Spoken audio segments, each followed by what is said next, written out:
Wake up, honey. It's time to go hunting. Hello, everyone. Welcome. Hello. Beep boop. Hello, everyone, and welcome back to my show. The name is Maxi, pronouns are they, them, and this is my show.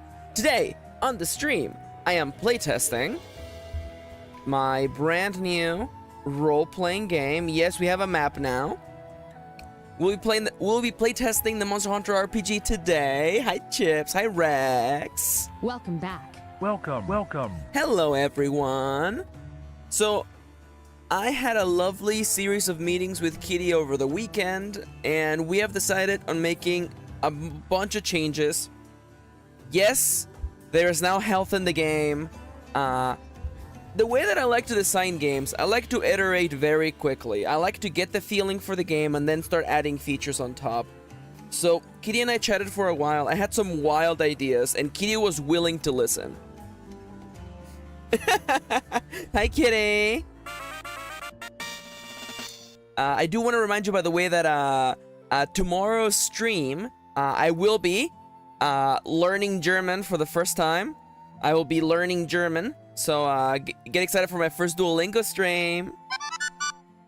And, of course, on a Friday, we're getting back to the world of Pokemon. I'm going to be playing some pokes. I'm going to be catching pokes.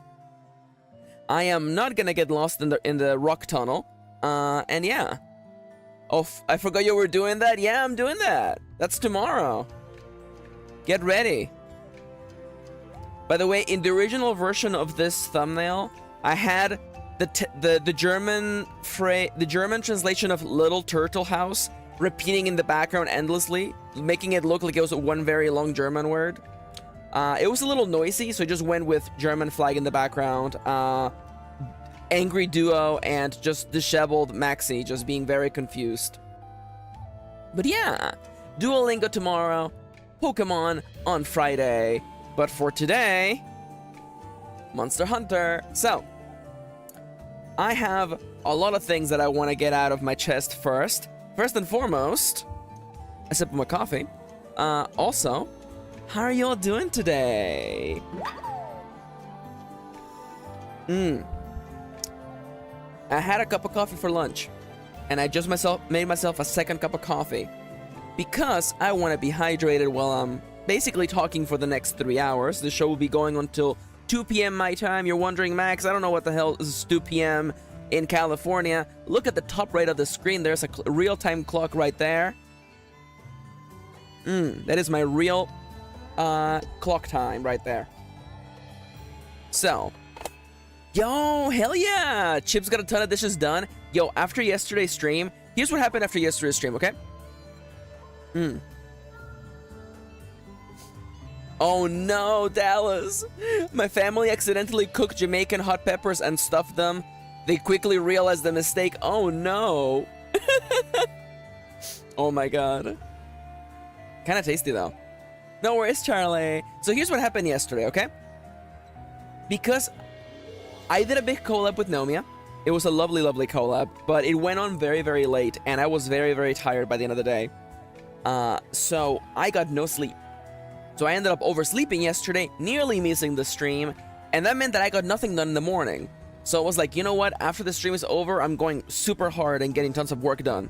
So I prepared all the stuff for today, then I cleaned the entire house, did a bunch of sweeping, did all the dishes, folded the laundry, vacuumed. I'm just saying, I'm kind of goated, just saying. We got a new litter box for our cat. I set that up. Oh yeah. Well, I felt very productive yesterday. But yeah. So yesterday I got a lot of stuff done. This morning I prepared even more stuff, thumbnails, stuff for today's game. For instance, we have a map now. And I feel like with this segue, I can actually start talking about what the hell we're doing today. So, this currently untitled Monster Hunter game is a role-playing game, a tabletop role-playing game made by yours truly. This game attempts to create a similar experience to that of the hit video game series Monster Hunter. of which I'm stealing a lot of elements from. Don't worry, we'll be, you know, we'll make this more of our own thing later, I promise. But first, we gotta get the mechanics right. I did a playtest a week ago. That playtest was very insightful. I will go over some of the notes in a moment once I actually explain the rules of the game. But my goal for today is to experiment with the new things that we came up with. Kitty and I, of course. Kitty, my lovely wife, is my co-designer, and we're making this game together. I wasn't asking for feedback last week, but after today's presentation, I will ask for feedback. If anybody has any interesting ideas, I would love to hear them. The game is slowly coming into its own, which is good. I love to iterate very, very quickly.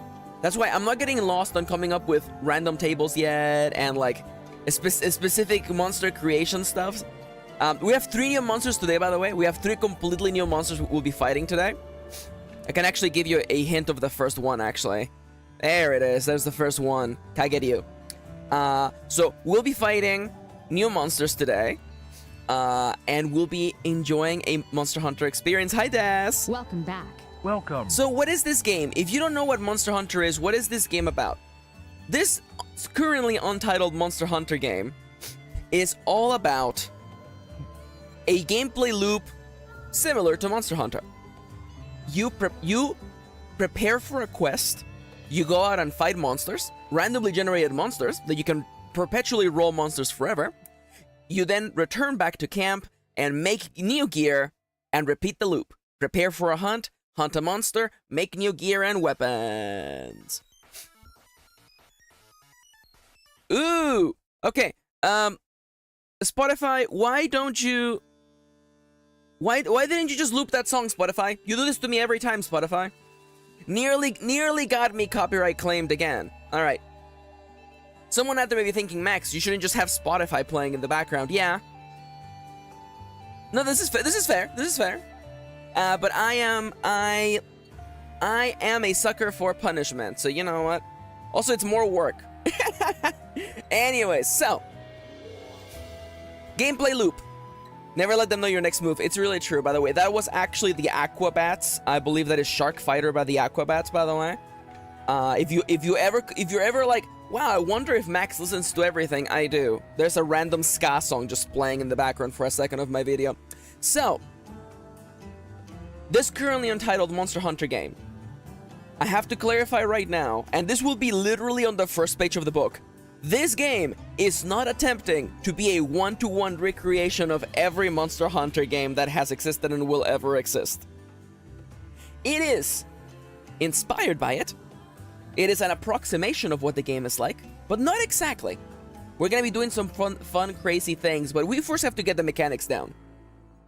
So, if you watched the last demo, some things will look different now. We have gone, by the way, this game is, of course, it is a hack of Ironsworn. You may be thinking that I keep pushing it further away from Ironsworn. We're actually leaning a little bit back in. So, our player character is a hunter. Our player character is made of 2 trackers. We only had stamina last time, and I was thinking of having a game without health again because I am crazy like that. Kitty and I realized that... So, the pillars of the design process that Kitty and I were talking about last time is that, 1, people love rolling dice. So I'm like, rolling dice is fun. Let's have a little bit more dice rolling in the game. A little bit less math also, by the way. So last time, you had to do a little bit of like mathing up and down the target number depending on the monster's ranking and your weapon ranking. That was too much math, and it was actually kind of melting my brain. It slowed down the game. Hi, Charlie! So,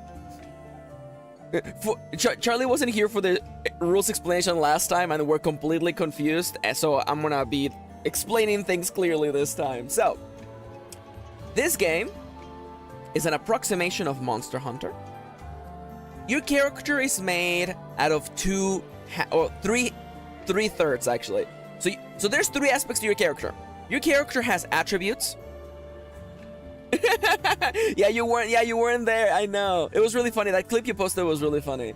Charlie on the Discord posted that gif from ProCD doing Magic the Gathering. And it's like, and then that allows me to play 3 cheese tokens, which allows me to activate the cheese and wine platter card straight from my hand.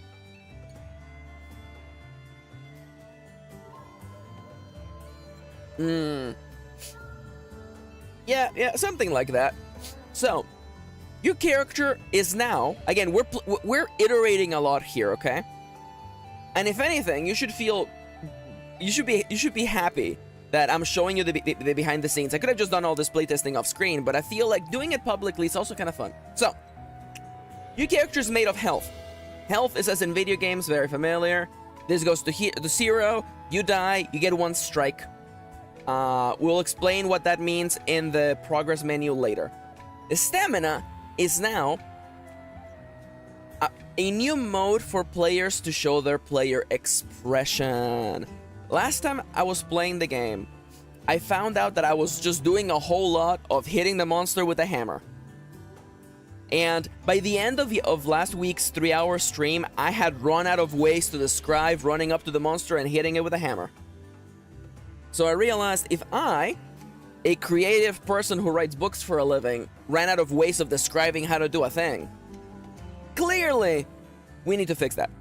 So, and I also wanted to make weapons much more, oh my god, I love that, Kitty, that's so awesome, I love that. So, Kitty and I, we decided, stamina's in the game, but in order to give the players more player expression in how they went about their turns, we have expanded the weapon system in that every weapon is basically a character class, and every weapon has its own series of moves that cost stamina to use, much like in a game like Monster Hunter.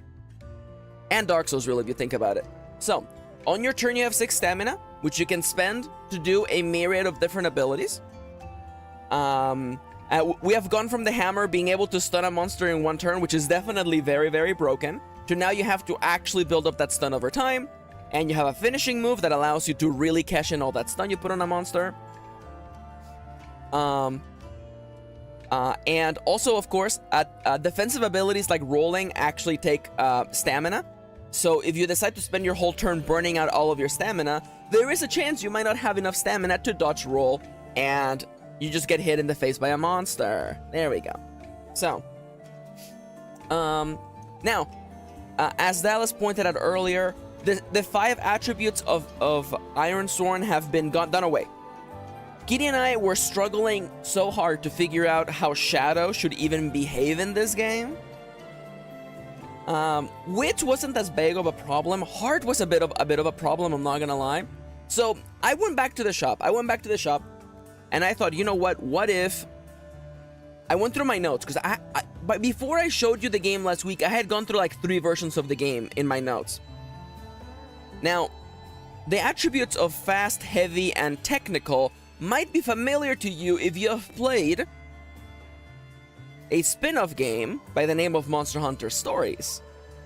These stats are now approaches, and might be dependent on the weapon that you pick. So basically, as a hammer user, I have 3 in heavy, 2 in fast, and 1 in technical. Heavy is the attribute that is all about hitting the monster very, very, very hard. Fast is, of course, as the name implies, all about being fast, nimble, and hitting with dexterity and agility. Dual blades and longsword would be fast. Greatsword and hammer would be heavy. And what is technical? Technical is for weapons that rely on technology, but also weapons that rely on tricky systems. So I would say that a charge blade would be probably tech. The bowguns are definitely tech. And using items now requires you to use tech. So in this way, we have the 3 kinds of characters you can play in this game.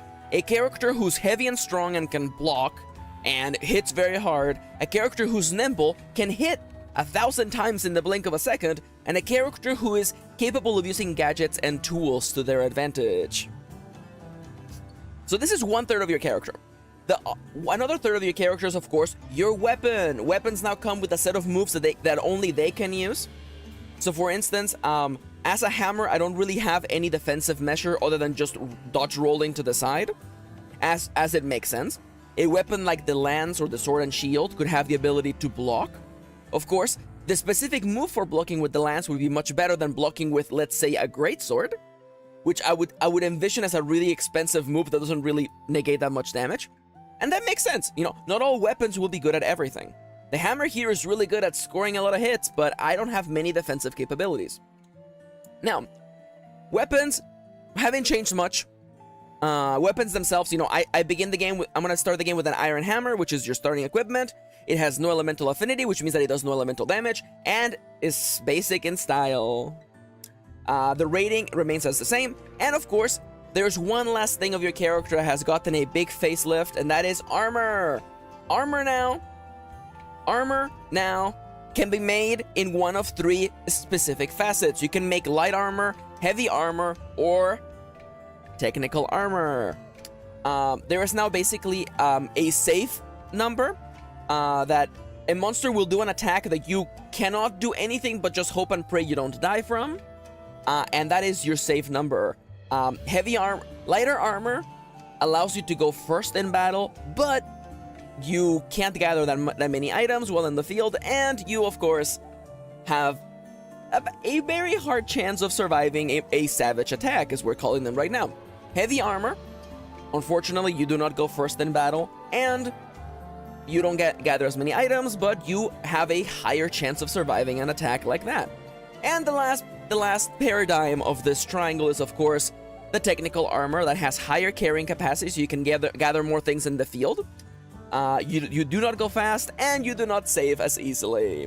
In this way, I want to add more room for player expression. If you want to make like big chunky armor, you can, but there has to be a trade-off. And I like this because I feel like this will inspire players to make armor sets just for going to gather, and I really like that. Originally, I was not going to have exploration in the game. I have changed my mind. Kitty and I have decided there will be exploration in the game. There will be a whole map-making minigame where you roll dice on a piece of paper. And you literally, like, draw the little zones as you would in a game. As you can see on the screen, we have a small map that is only 6 zones. These zones have icons on them representing some of the resources you can find in the game. We have crystals in zone number 4. Zone number 6 has bones and insects. Zone number 5 has fish. Zone number 3 has grazing animals or animals that can be hunted for their meats. Area number 2 has herbs. And area number 1 has mushrooms and fruit. The drop dice and see where they land method, pretty much. But the other additional thing is that where you roll d20s to get the zones, and the number you get on the d20 also tells you what the main landmark of that zone is. That's what I'm going for here. I want to make each dice roll be worth a lot of effort. So, you know, you roll the d20, it lands in the center of the map, you look at the table, oh, it's a 1. That means that it is a lake or a swamp. And then you literally already know what that area looks like. There's also going to be gathering in the game, as these icons represent, of course. When you go on a quest, you can go around and gather some equipment before you fight the monster, or gather some items. These items, of course, can be crafted with a new crafting move. That is why we're moving away from... I realized that last session I was using flash bombs like they were out of fashion. They were going out of style. That is broken. I'm not gonna do that. If you want to use a flash bomb in the game now, you have to craft it. So, I'm looking forward to maybe working with you guys later, not today, and coming up with all the list of items and all the list of like craftable ideas and stuff like that. Maybe we'll have like a table where like you cross-reference, like if you combine a crystal with a thunderbug, it makes this, etc., etc., etc. This is the kind of stuff, again, that adds a lot of player expression. I'm sorry if I'm sounding like I'm doing a presentation at E3 or something, but like, to me, we were thinking about what we want players to do in this game, right? And I want you to feel like you have a lot of choice in what you're doing. Last time, me playtesting the game and literally just rolling iron attacks over and over did not feel like what I wanted the game to be. So I am pivoting very, very hard.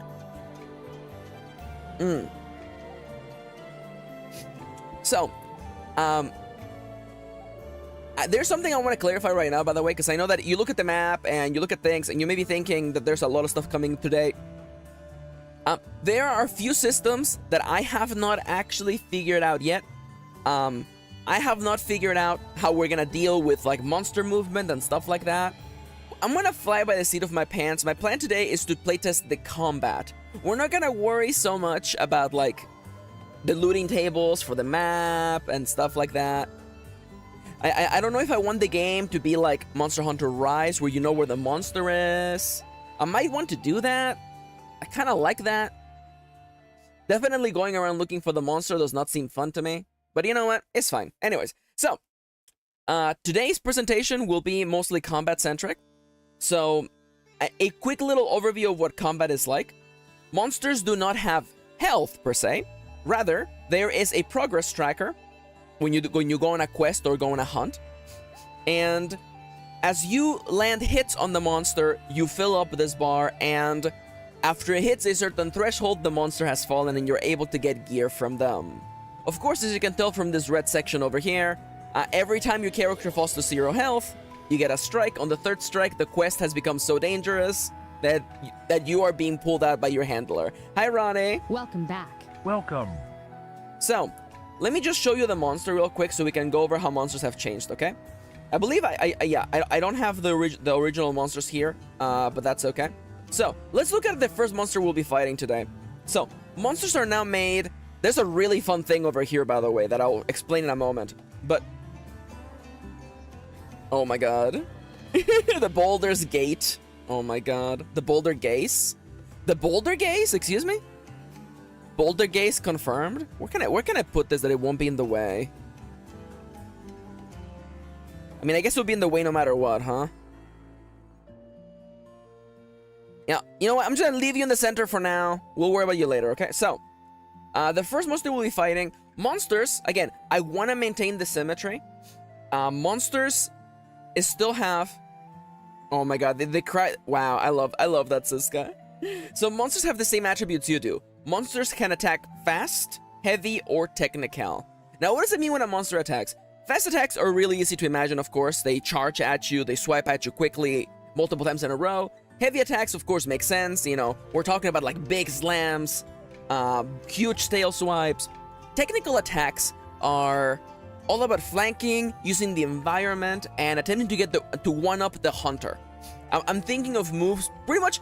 The most technical Monster Hunter monster that comes to mind right away is Kezu, actually. You know, Kezu, like, stretching its neck, climbing on the ceiling, spitting lightning at you. Definitely a technical monster. So, monsters have monster rank. This monster rank, by the way, monster rank worked differently in the previous version. Basically, monster rank now represents we will be able to hit parts off of them. In the current version of the game, that is not the case. I don't even know how I would make that work. Also, hi, Joestar. Welcome back. Welcome. But thank you for asking. It is something we can consider doing. One of the issues why I'm not super sure about it is because we want to keep the game kind of lighthearted and fun in tone. So being able to chop off the monster's limbs kind of seems a little counterintuitive. Oh my god, Siska. So, what is monster rank now? Monster rank is a base number plus a die roll. The D12 is the monster die, by the way, in this game. Whenever you do anything monster related, you roll the D12. So, the Kairyu is the lowest level monster you could stumble upon. It is a small horde size. So it's just basically, they are about the size of a human being, not a very dangerous monster. So, this guy's monster rank is 10 plus a D12. Now, what does this number mean? The decimal, the big number here is the decimal. In the final game, the character sheet for monsters is gonna look like this, by the way. The decimal part will be, well, I guess not the decimal, but whatever. The tens will be bigger, because that's literally all you care about. All you care about is how big this number is. This number represents how much damage the monster does when it hits you. As you can imagine, lower level monsters don't really hit for that much. But then you get to, you know, the high rank, the stronger monsters that are like, oh, this guy could literally take half of my health off in one hit. So again, this number now represents how much damage the monster does. It also represents the quality of the parts they drop, because you also use these parts to craft gear later. But we will get to that in a little bit. People who remember, of course, weapons have a rank as well as does armor. These now function differently, by the way. And I will explain that later. It doesn't really matter for the opening encounters because our weapons and our equipment is so weak that it literally does not modify the numbers at all, as you can imagine. In the final version of the game, it would really be like this. So it's like, oh, the modifier is 0. Nope, it doesn't change anything. Perfect. All right, so I am gonna just immediately start jumping into playtesting. We're gonna envision a scene. Would rolling a 10 on the D12 increase the monster's damage by 1? Yes. Yeah, that means that for these beta monsters, rolling 10, 11, or 12, there's a 1 in 4 chance this monster becomes actually stronger than normal. And that makes the fight harder, yes, but it also means that if you defeat the monster, you will get higher rarity parts. That allows you to make higher rarity equipment. So there will be a give, there will be a take, and again, these numbers are not final, but definitely as you progress, you might have monsters that are like 15 plus D12, or like 21 plus D12, or something like that, I don't know. But what I want is there to be this chance of this monster being stronger than you would expect. You may be wondering, Max, why would you even want to do that? Fun fact, in the Monster Hunter games, the monsters you fight don't have a set health. They actually have a range of health that they may have.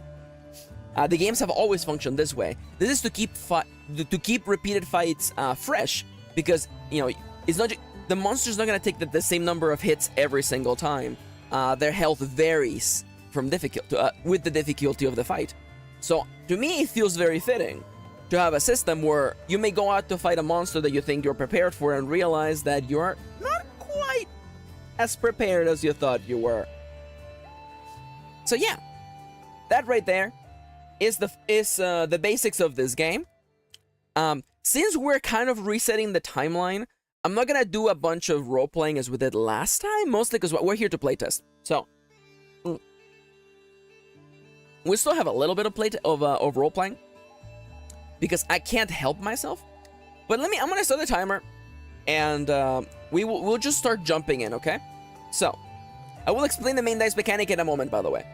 For anyone who wasn't here last week, I will explain the dice mechanic in a moment. So, we are playing as Maxima. Pronouns are they, them. We have brown skin, dark brown hair, a scar across her face. We are a hunter sent by the... RPing is fun. It is. There will be RPing. There won't be as much, but there will be RPing. And speaking of RPing, our character has been sent here to this small town of... Did we write down the name? I don't know where we put the name of the town. Bramble! We have been sent to the town of Bramble, the tiny little town, to help them with their monster problem. So, once again, to remind you of the setting for this game, by the way, it is basically cave punk. There is no industrial revolution. Humans live in very small tribes / towns, and there are powerful monsters looming about in the wilderness. And in this setting, humans have devised weapons that allowed them to stand toe-to-toe with these huge, powerful apex predators. And the people trained to wield these weapons are called hunters. We are a hunter. Trained in character creation in the final game, you will actually pick like your background, like, oh, were you trained in like a large settlement? Were you a wild child literally like found in the wilderness, etc., etc., etc.? We were trained in a larger settlement. We are relatively new, and we hide our nervousness by being a little bit of a goof. We kind of, do like the kind of like half closed eyes look, and we're like, you want me to do what? We have been sent to this small town to help with their monster problem. Our handler is the local merchant's child, Yukiko, who is she, they, by the way. She is pretty young, she's naive and optimistic, and she serves as the handler. Handler are people who are not They're usually hunters, but that's not always the case because hunters are rare to come by. And a handler's job is to pull the hunter out of the hunt if things get bad.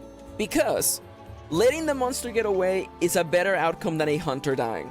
Hunters take so long to train and their equipment is so valuable that letting them just like get eaten by a monster is absolutely unacceptable. So Yukiko is literally going on a quest with us, literally to put her own life on the line and pull us out of the combat. So, Yukiko is the local merchant's daughter. They are going to go on a quest with us. Again, a lot of features are not in the game yet because I'm not worrying about figuring out how to make random quests, by the way. Will the handler be someone we make? You will roll them as you will any of the other NPCs. That is the plan right now. Of course, you will be able to, you know, fidget with the numbers a little bit, but there will be an NPC in the world. There is actually a set number of NPCs. There is the elder, who's the person in charge of the town, who gives you quests. The purpose of these people is that each of them manage one mechanic in the town. So, for instance, the elder is the person you go to when you want to take on a quest. The blacksmith is the person you go to when you want to craft armor and upgrade armor and weapons. The cook is the person running the canteen that gives you buffs. There will be no buffing on today's stream since I have modified the rules for that. So let's just pretend we ate and we got nothing for it.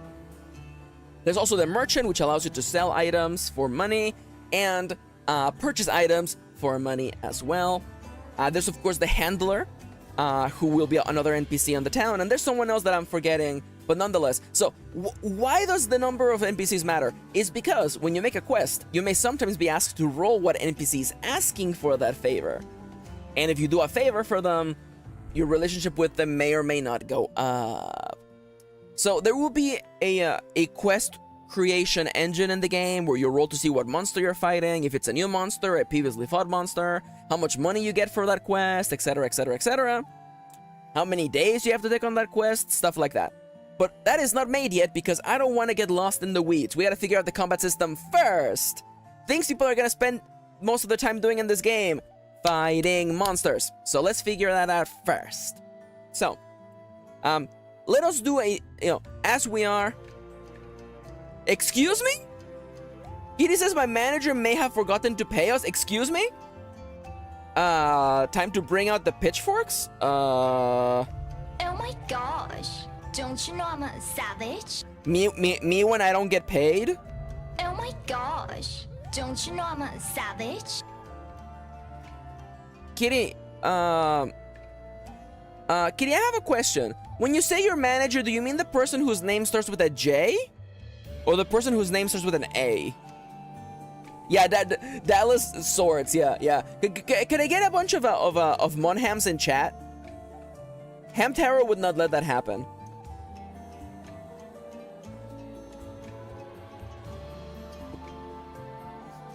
Monham. Also, hi Tseku. Welcome back. Welcome.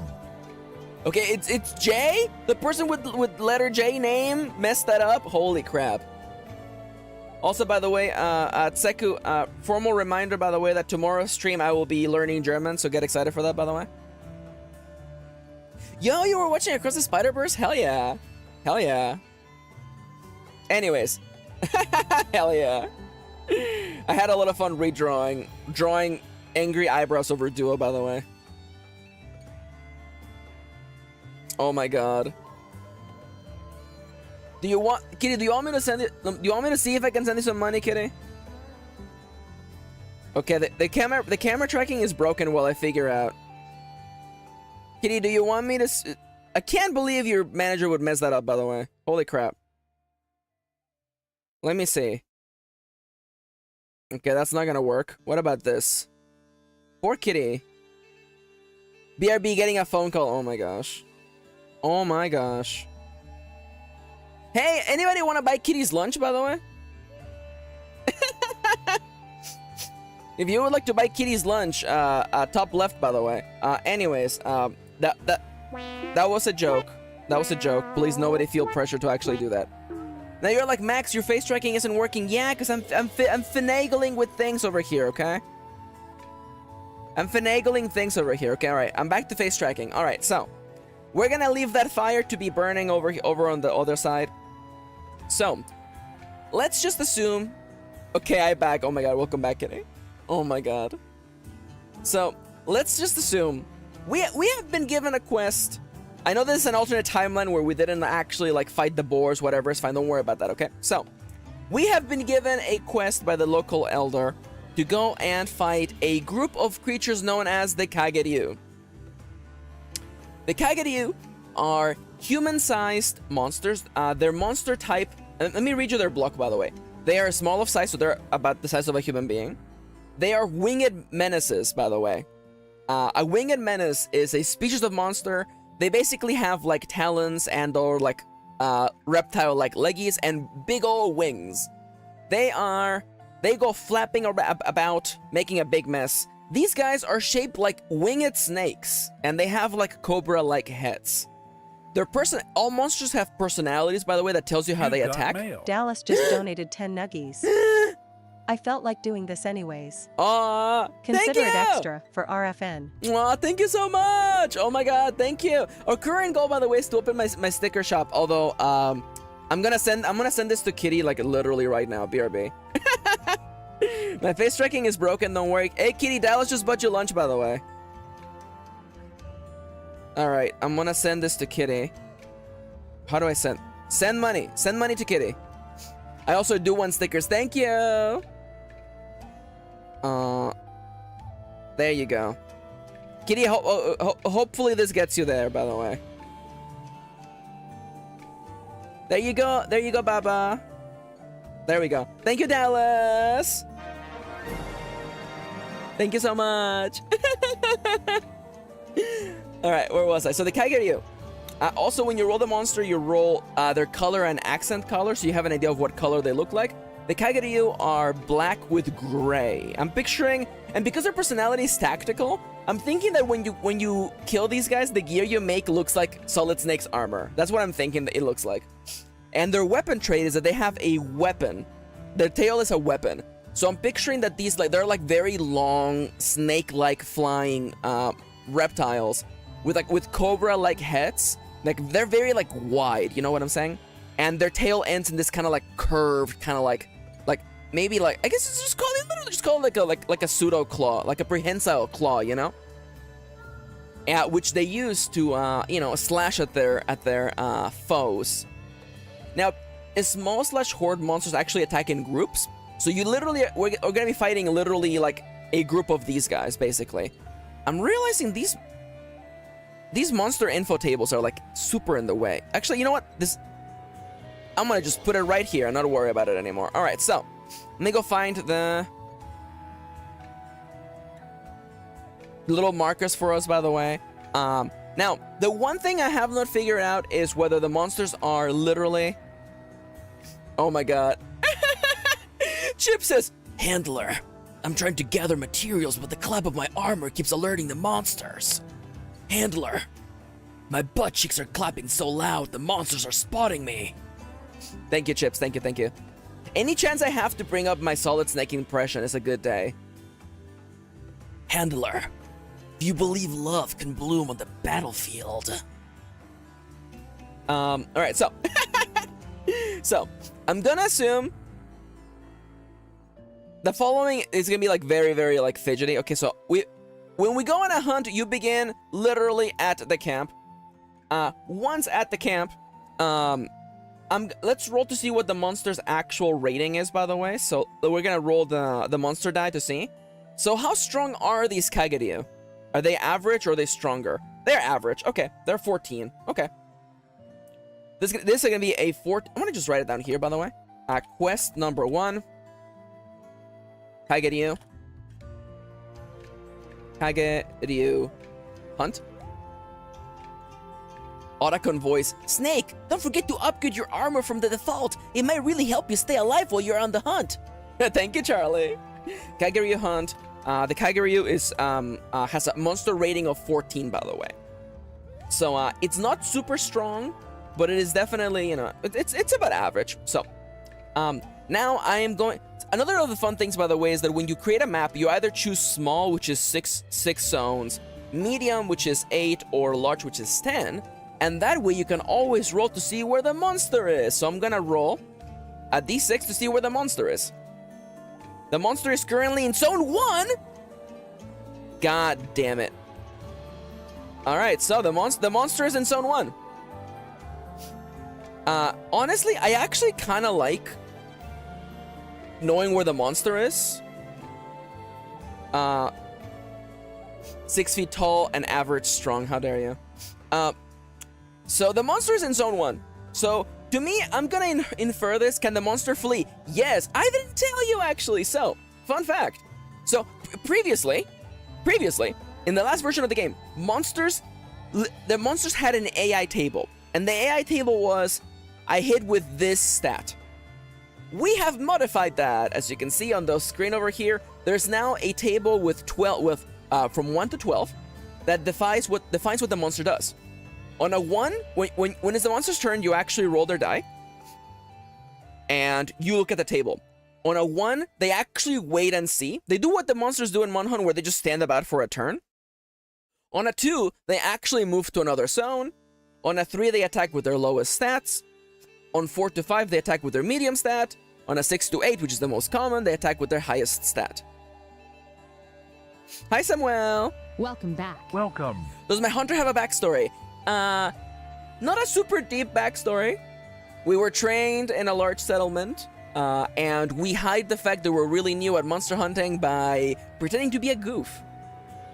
We act like we don't particularly take our job seriously. There will be more backstory in the full game, but this is a playtest.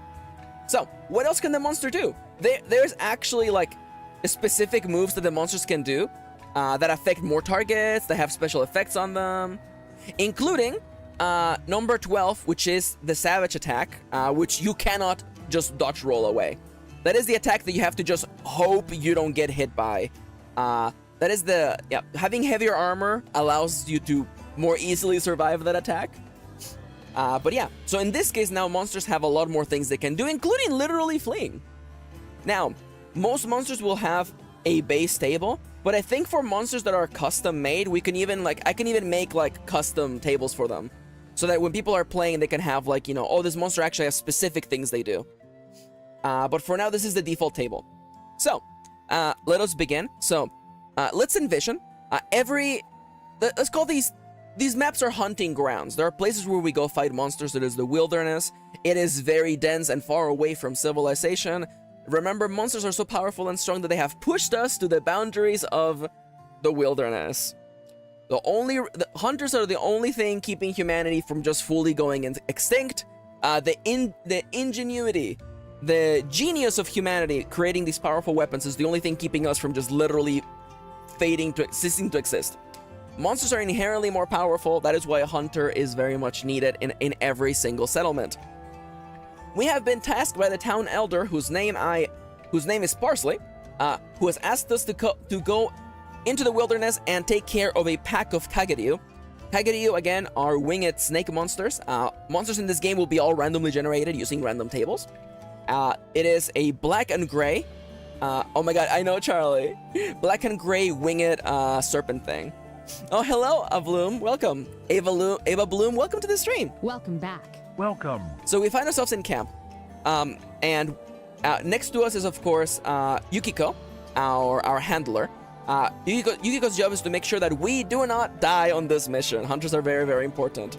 We are in a small little... I'm gonna envision our camp as being like a little cave. We don't want to draw attention to ourselves. This is literally our hideout.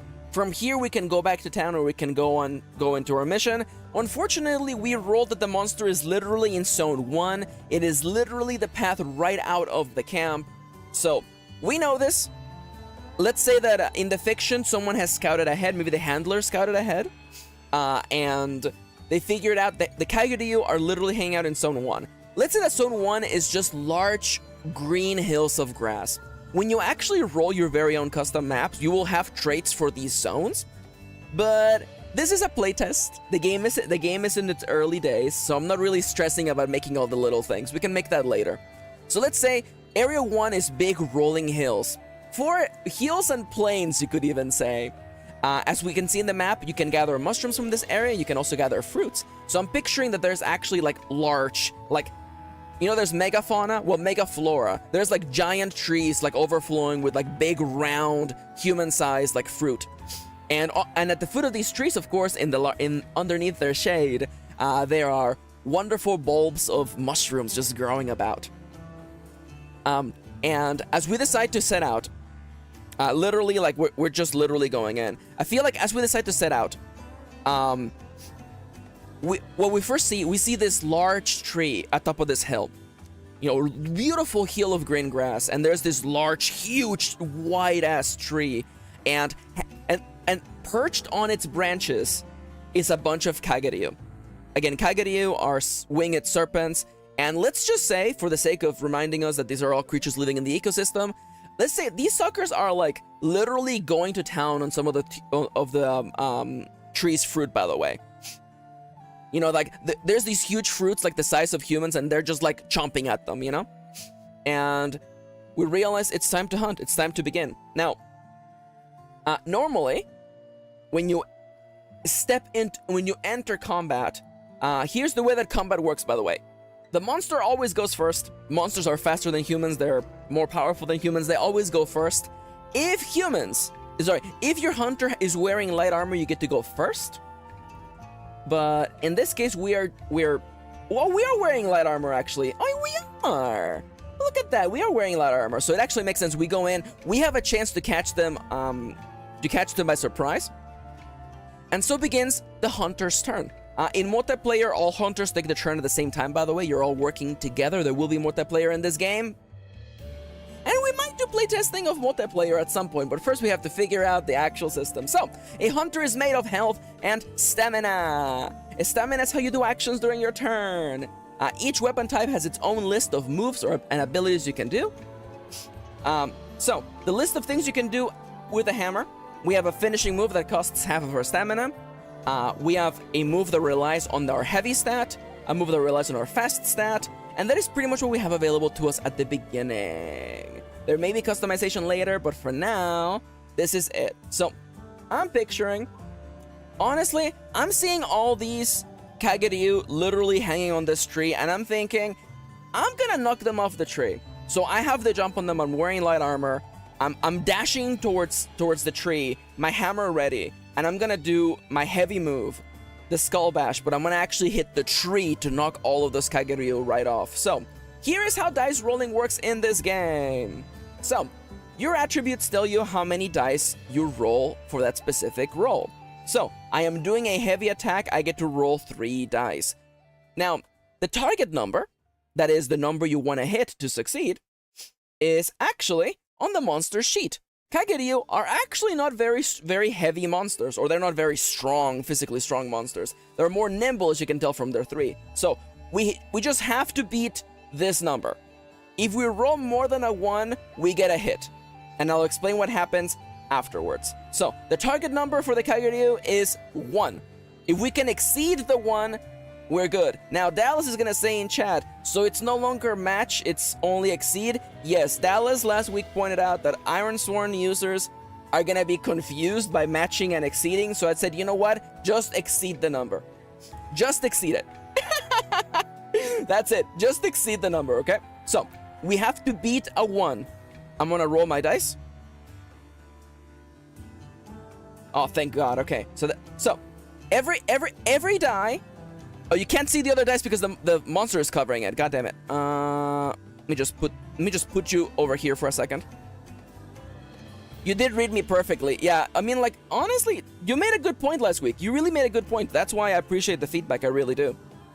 Actually, a lovely user reached out asking me if it was okay if they sent me their wall of text with feedback, and I told them we're really changing things up for the next demo. So give me your wall of text after that. Again, I welcome the feedback. I don't know if I want to use all of it, but I welcome the feedback. And honestly, like, Dallas, what you said made sense. Honestly, Ironsworn players are already used to beating a number, so yeah, just beat a 1. So now. This game is inspired by Ironsworn. If you're familiar with TTRPGs, this will make sense to you, or Powered by the Apocalypse moves. Every time a die exceeds the number that the monster has, so Kageryu is a 1, as long as we beat a 1, we're good. 5 and 6 chance. 86%, 84% chance to succeed. Each of those is called a hit. Every ability has 3 outcomes. A miss means you got no hits. A single hit means that you got only 1 hit. And a multi-hit means that you got more than 1 hit. So, for the Skull Bash, on a multi-hit, we mark 1 progress on the hunt, plus our weapons rating, and we deal 1 stun to the monster. So, weapon rating is this big number over here. We have our starting equipment, so we don't deal any additional progress, so we mark 1x on the bar. We are 1/10 of the way towards defeating this monster, and we also get to put 1 stun on the monster. So, now, we always go back to the narrative. This is, don't play this game like it's... I don't want to make fun. I don't want to say Dungeons and Dragons 4th edition, but I'm just saying, don't think of this game as I make my move, okay?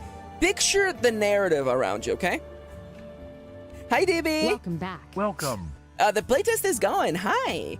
So, always go back to the story, okay? So, what did I do? I ran up to this large tree and I hit it with my hammer as hard as I could, and I was successful. So, let's envision how that goes. I hit the tree with my hammer. I get the jump on the monsters, and they're caught off guard. So, marking progress to me means that the Kaguryo actually fall off the tree. It's a whole pack of them. Let's say like 2d4 plus 1, okay? There's anywhere between like 3 and like 13 Kaguryu in this place, okay? And they all come falling down to the ground. They're about the size of a human being, and combat begins proper. Let me actually put on a combat song, by the way. Let's actually go. Okay, so and I managed to get 1 stun on them. My finishing move requires 3 stun, by the way.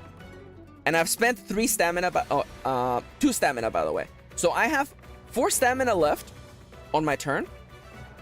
I know that I need at least 2 to be able to dodge, so I might actually dash ahead and do another stun bash. Although the hammer, my hammer poke is not that bad, actually. You know what? Here's what I'm gonna do. So, I'm gonna do my fast move. I'm gonna do a hammer poke. It's not a big slam. It's just kind of like going in and just hitting the monster with the end of the hammer. So here's what I'm gonna do. I am gonna spend 1 more stamina, taking me down to 3. And I'm gonna charge at the monster. There's one of them is nearby me, okay? It fell off the tree. You know, it has like little like birds and stars flying over its head. And I go in and I just like drive my hammer right into it. So I'm gonna roll plus fast, which is 2 dice. The Kaguryu has a fast rating of 3, so I have to hit higher than a 3. So 4 and higher is my goal here. That's a single hit. I'll take it. That's a single hit. So on a single hit, I mark a single progress. So let's look at what this looks like, by the way.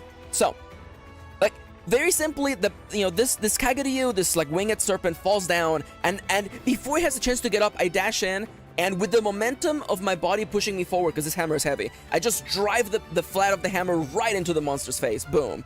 The Kaguryu like falls back, rolls onto the ground. But by this point, unfortunately, the rest of the Kaguryu are back on their feet. And speaking of being back on your feet, my timer for getting up and stretching has gone off. So you know what? Before we know what the monster does, consider getting up and stretching. I'm literally gonna do that right now. The camera tracking is broken because I'm up on my feet, I'm stretching. Hey, have you been watching videos for a while? Consider getting up and stretching. It literally just takes 2 seconds, you know? And if you're doing the thing where like, oh my god, like, but if I get up, my butt's gonna hurt. Yeah, because you shouldn't be sitting down for so long. I'm stretching, I am T-posing to assert my dominance, I'm reaching to the ceiling, and now I'm gonna bend down and touch my toes. That's right. Also, by the way, shoutouts, thank you, Joestar. Thank you for the redeem. By the way, when you see that redeem on screen, everyone is required to take a sip of water. They have water nearby, by the way. I'm gonna take a sip of my coffee. Chip says, good hunters stretch. It's very true. Yeah, welcome to the healthiest stream on YouTube, by the way. I like to remind my viewers to drink and stretch. So, let's go. So, let's see what... Never mind, that dice roll does not count, by the way. I pressed the wrong button. Okay, so, what is the Kaguryu gonna do, okay? So, it is now the monster's turn. You don't restore your stamina until the start of your turn, so I have only 3 stamina to do whatever I'm gonna do, by the way. The healthiest stream, excepting maybe workout streams, yeah. Oh, hi, Cry! Welcome back. I've been waiting for this. Welcome. Hi, Cry, how you been? It's been a little while. I'm playtesting my new game. It's about hunting monsters. So, let's see what the Kaigaryu is gonna do. I'm gonna roll a d12, and let's go.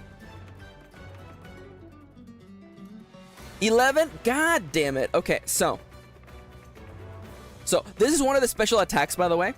I was hoping it would be one of the simpler ones, so I didn't have to explain it, but here we go. So, there is 3 special attacks that a monster can do.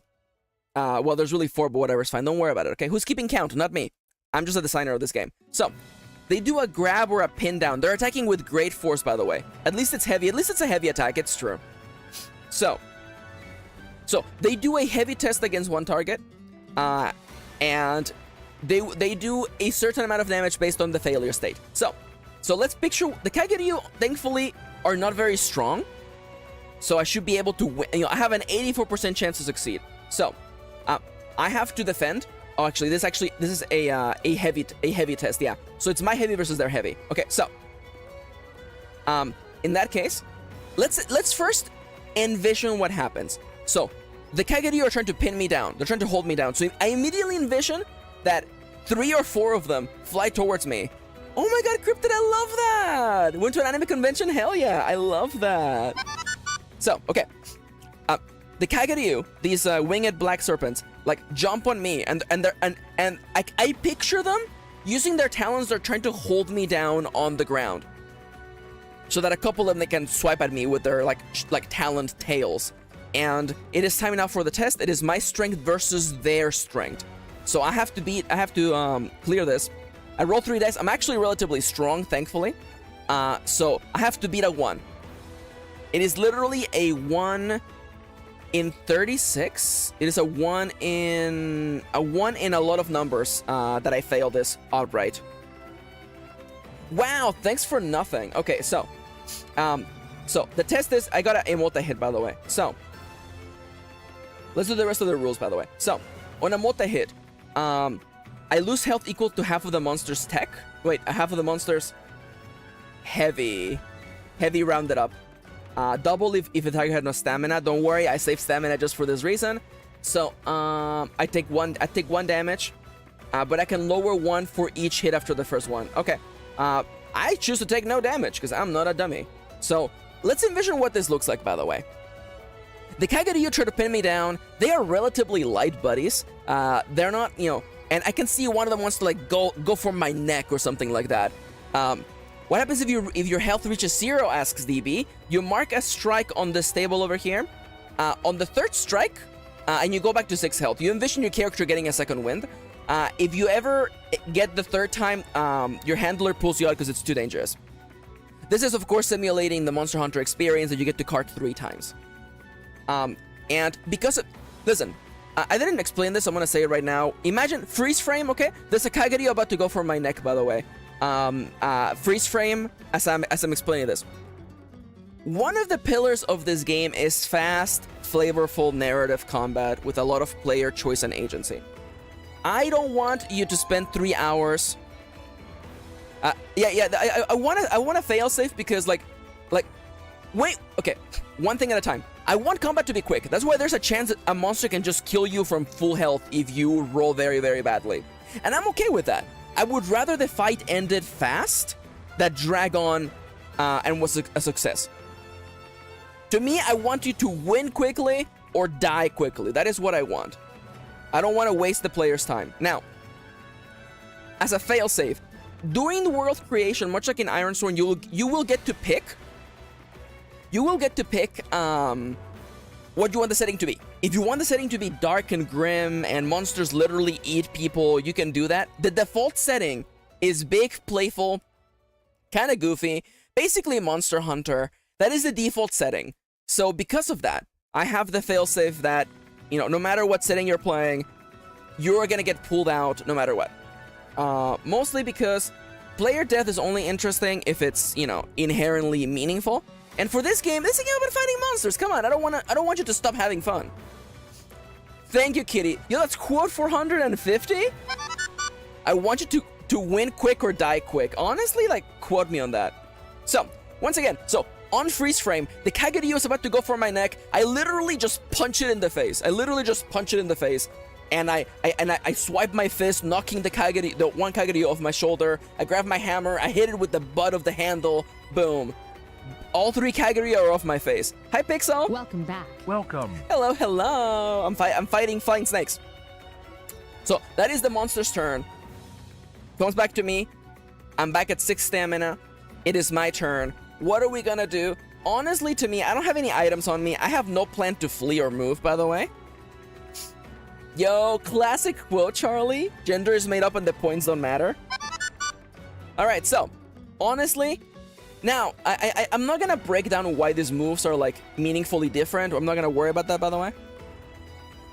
This actually reminds me if Sean Tomkin did Lancer. Oh my god, thank you. I love Lancer. Lancer is fun, but it's a little bit too technical for me. And again, like I don't want this game to require minis. Like, that's why I want to leave it nice and flavorful, you know? And I'm like, yeah, I hit the tree and that did damage to the monster. That's okay. Again, flavor and narrative is the most important thing for me. Because those are the games that I like to play with my friends. The mechanics here are just to get us to cool narrative moments. So, much like the literally, like, winged snakes are pinning me down onto the ground, I just punch one in the face. I love that. So, honestly, I'm a hammer user. Thank you, Pixel. Honestly, listen, I'm a hammer user. I see a monster, I swing my hammer. So I'm gonna spend 2 stamina. I'm going back to 4, and I charge up my hammer and I just dash forward, swinging upwards, catching not 1 but 2 of the Kageryu in the flat of the hammer. So I'm rolling 3 dice because I'm doing a heavy attack. Heavy attack. I'm gonna throw that. The target number, by the way, the monster is not very good against heavy. These are all literally hits. So I get to do 1 progress and a stun. So I'm at 2 stun, by the way, and I mark another progress. So DB asks, do you have plans for companions within the fight, i.e. pets or fellow hunters? So I will design this game so you can play multiplayer. That's why, in the case of multiplayers, by the way, the lives are actually shared. That's what, you know, it maintains the difficulty a little bit. And I will, because in this game, instead of classes, you have weapon classes, basically. And I do intend to make a weapon that is literally, you have a smaller monster that you basically use to fight. Cough, cough, maybe I will turn this into a Pokemon role-playing game someday. Cough, cough, cough, cough. As for, like, full-on companions like a Palico or like another hunter that you have with you, it's something that I can consider doing for sure. It's definitely in there, you know, because people love the Palicos from Monhun. So to me, it would make sense to, you know, maybe have another buddy that helps you. Something to think about. So did I say that? Did I say that? Sorry, quote 327. People are like, you sound cis. And I'm like, yeah, you sound like a little bitch. Damn. Max from quote 327 is hardcore. Anyways, so it is still my turn. I have 4 stamina left. I don't want to spend all my stamina because I know monsters are about to hit right next. So you know what? Let's go. Honestly, I'm going to go with another hammer poke. I'm feeling pretty confident. Again, in a different hunt, if I had items on me, I could use items. Items have different stamina costs. You know, for instance, eating a well-done steak will take more time, but have a bigger effect than, you know, throwing a flash bomb. So that's stuff that will add more complexity to the games later. For now, I'm gonna charge at the monster. I really should do Skull Bash again. But I don't want to do Skull Bash yet because I don't want to. I mean, I guess I could just go for the stun. I don't have enough action points to go for the stun. Let's just do another Skull Bash. Let's just do another Skull Bash. Why not? You know what? So let's picture what happens, okay? I went in, I swung my hammer, I caught not 1 but 2 Kageryu in the hammer, and I freaking just swung them, right? And with those 2 guys, I swung them like a baseball bat, and they hit the giant tree that they were hanging around a moment ago. And as I do that, a couple of them are jumping towards me, and I just do like a huge backswing, right into the face of a couple more Kaigaryu, and I'm gonna throw the dice. It is heavy versus heavy. Target number is 1-ups. That is 2 successes on the fast hit. So, on the hammer poke, deal 1 progress per hit plus weapon ranking. We have literally no weapon ranking, so that is 2 hits. Boom, boom. I like that. You could totally do that, DB. You could totally do that. That is completely intended. That is completely intended. So yeah, if you want to fight the behemoth, you want to fight you know, death guys, you want to fight a train, you wanna suplex a train. I did spend 2 more stamina, which leaves me with just 2. So Pikachu versus Flame Bomb, how dare you? Well, that's actually really good. So I'm gonna call my turn here. I want to save some stamina to for the monster's turn. Thank you, Chips! Alright, so let's see what the monster does now. So it is now the monster's turn. I keep forgetting what sheet I have it on. So, throw it. 6. On a 6, it attacks with its highest stat. Alright, so the Kaigaryu are inherently fast little buggers. We know that they have... Their main weapon is actually a curved talon that's on their tail. So honestly, I'm picturing whoever the alpha is of this, like, group of Kaigaryu, it, like, spots me, and it dives towards me, swinging its tail like a pendulum, attempting to literally gore me with it. So, I have to defend against this, and the target number is higher than 3. So, my defense option is literally just dodge rolling. So I'm gonna spend the last 2 stamina that I have to literally attempt to dodge. I get to roll 2 dice for that. So 1, 2. Owl bear, oh my god, yes. So I'm gonna throw, I want 4 and higher. Okay, so that's a full-on miss. So what happens on a miss? On a miss, did I write it down? I didn't write it down. I'm gonna assume on a full-on miss, you take damage equal to the monster's ranking. To the monster's rank. So this guy has a ranking of 1, we take 1 damage. Now you may be thinking, Max, that isn't a little damage. I want you to realize that small monsters are literally like the Velociprey from monhun. These guys are not supposed to be hard. Also, hi Nomia! Welcome back. Welcome. Nomia, what are you doing? What time is it in Japan? Everybody hold up, everybody hold up. Time in Japan right now. Nomia, it's 4 a.m. Nomia, it's 4 in the morning. What are you doing here? Nomia, it's 4 in the morning.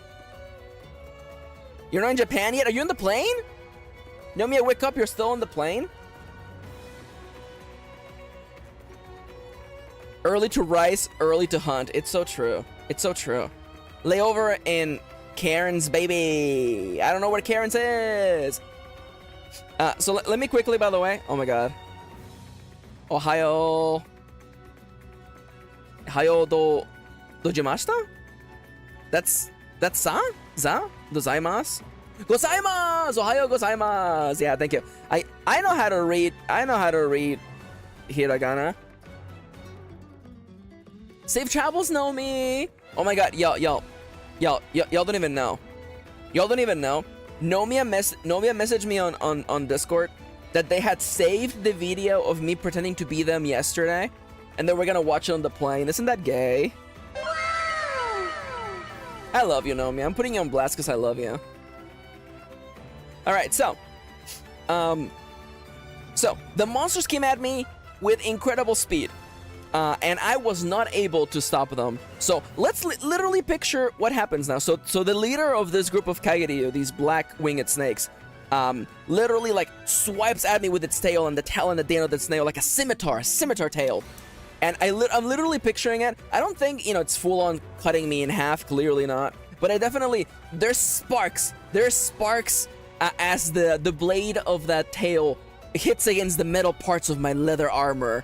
And maybe like, you know, if you want to be cute, by the way, cans is pronounced cans? God, I love Australia. Nothing is pronounced the way it looks. I love Australia. By the way, if you want to be cute, imagine that one of the straps in my leather armor got cut off. So like, I don't know, maybe like my shoulder pad is like slightly like, you know, falling off. Let's go with that. And with that is the monster's turn. It goes back to me. And listen, I have 2 stun on the monster. I could go for a big finisher. You know what? Let's do a big finisher. So I want to get my last actual stun. So I'm gonna once again go for the skull bash. I see the leader. The leader is right in front of me. I'm gonna do a leaping attack. I'm gonna leap and hit it right on the face, bringing my hammer down towards the ground. So I'm rolling plus heavy, and the target number is higher than 1. That's successes all around, baby.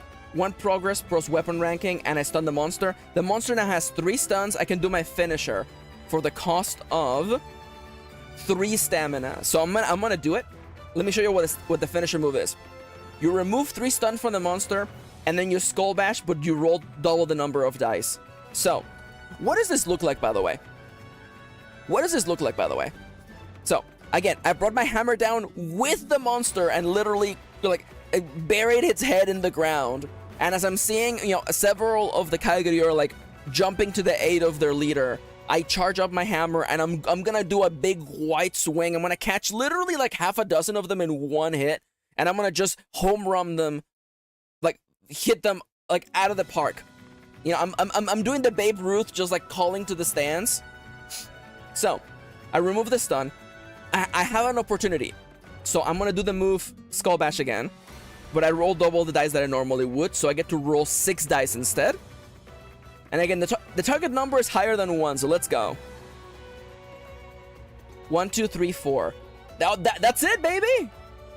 Oh my god, I love that, Okay, so I mark 4 progress.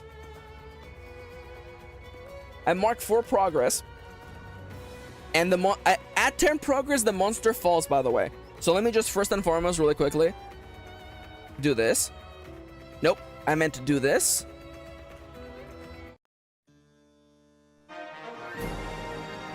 So, as I hit my final hit, literally, I want you to envision, like, a hammer crashing through, like, a wall of, like, glass, by the way. Like, all these, like, Kaiguryu fly all over the place. And a few of them get to fly away, but most of them fall down to the ground, defeated by the final finishing blow of my hammer. And, you know, we hear the lovely mission complete sound in the background, and we get to partake now in the Hunter ritual of carving the monster, because every part of nature must be respected. These monsters here can serve a higher purpose as equipment for us, by the way. Oh my god, Nomia. It's so cold. Poor Nomia. Carve that bitch. I'm gonna carve that bitch so good. Now, I have not yet decided how the carving rules work. Because again, I want you to picture again, don't get lost in the weeds. It's really easy to get lost in the weeds when making a game. And you're like, well, I have to know all the rules. You don't have to know all the rules, okay? Quite simply, I'm gonna roll, let's say, 3d4. And that's how many parts I get. Let's just go with that. Please give me 4 at least. Oh, well, that's actually a really high roll. Okay, I'm gonna say that I got myself 11 pieces. So, my equipment, I have, Kaiguryu. The rank of the monster was 14. So, I have Kaiguryu 14 times 11. So, what does this mean, by the way? Since every monster has a different monster rating, that means that its gear will be different from other monsters, by the way. So, here's what happens next. Let us envision returning to the town. We have completed the quest. I envision that maybe in the full game, you may choose to, like, go back right away. You can keep on hunting. Maybe in that case, there might be a scenario where, like, more monsters come up, kind of like the free hunts from, like, Monster Hunter Tri, or, like, expeditions from Monster Hunter World. Maybe. But that's stuff that I can figure out later. I want to go back to town. So, these rules don't matter anymore. We get to clear the Hunter track. And anyone out there who's like, that hunt was way too easy. Yeah, man. These guys are basically great Jagras. These guys are, like, literally, like, the regular Jagras. I want you to have a picture, by the way. Velocipray.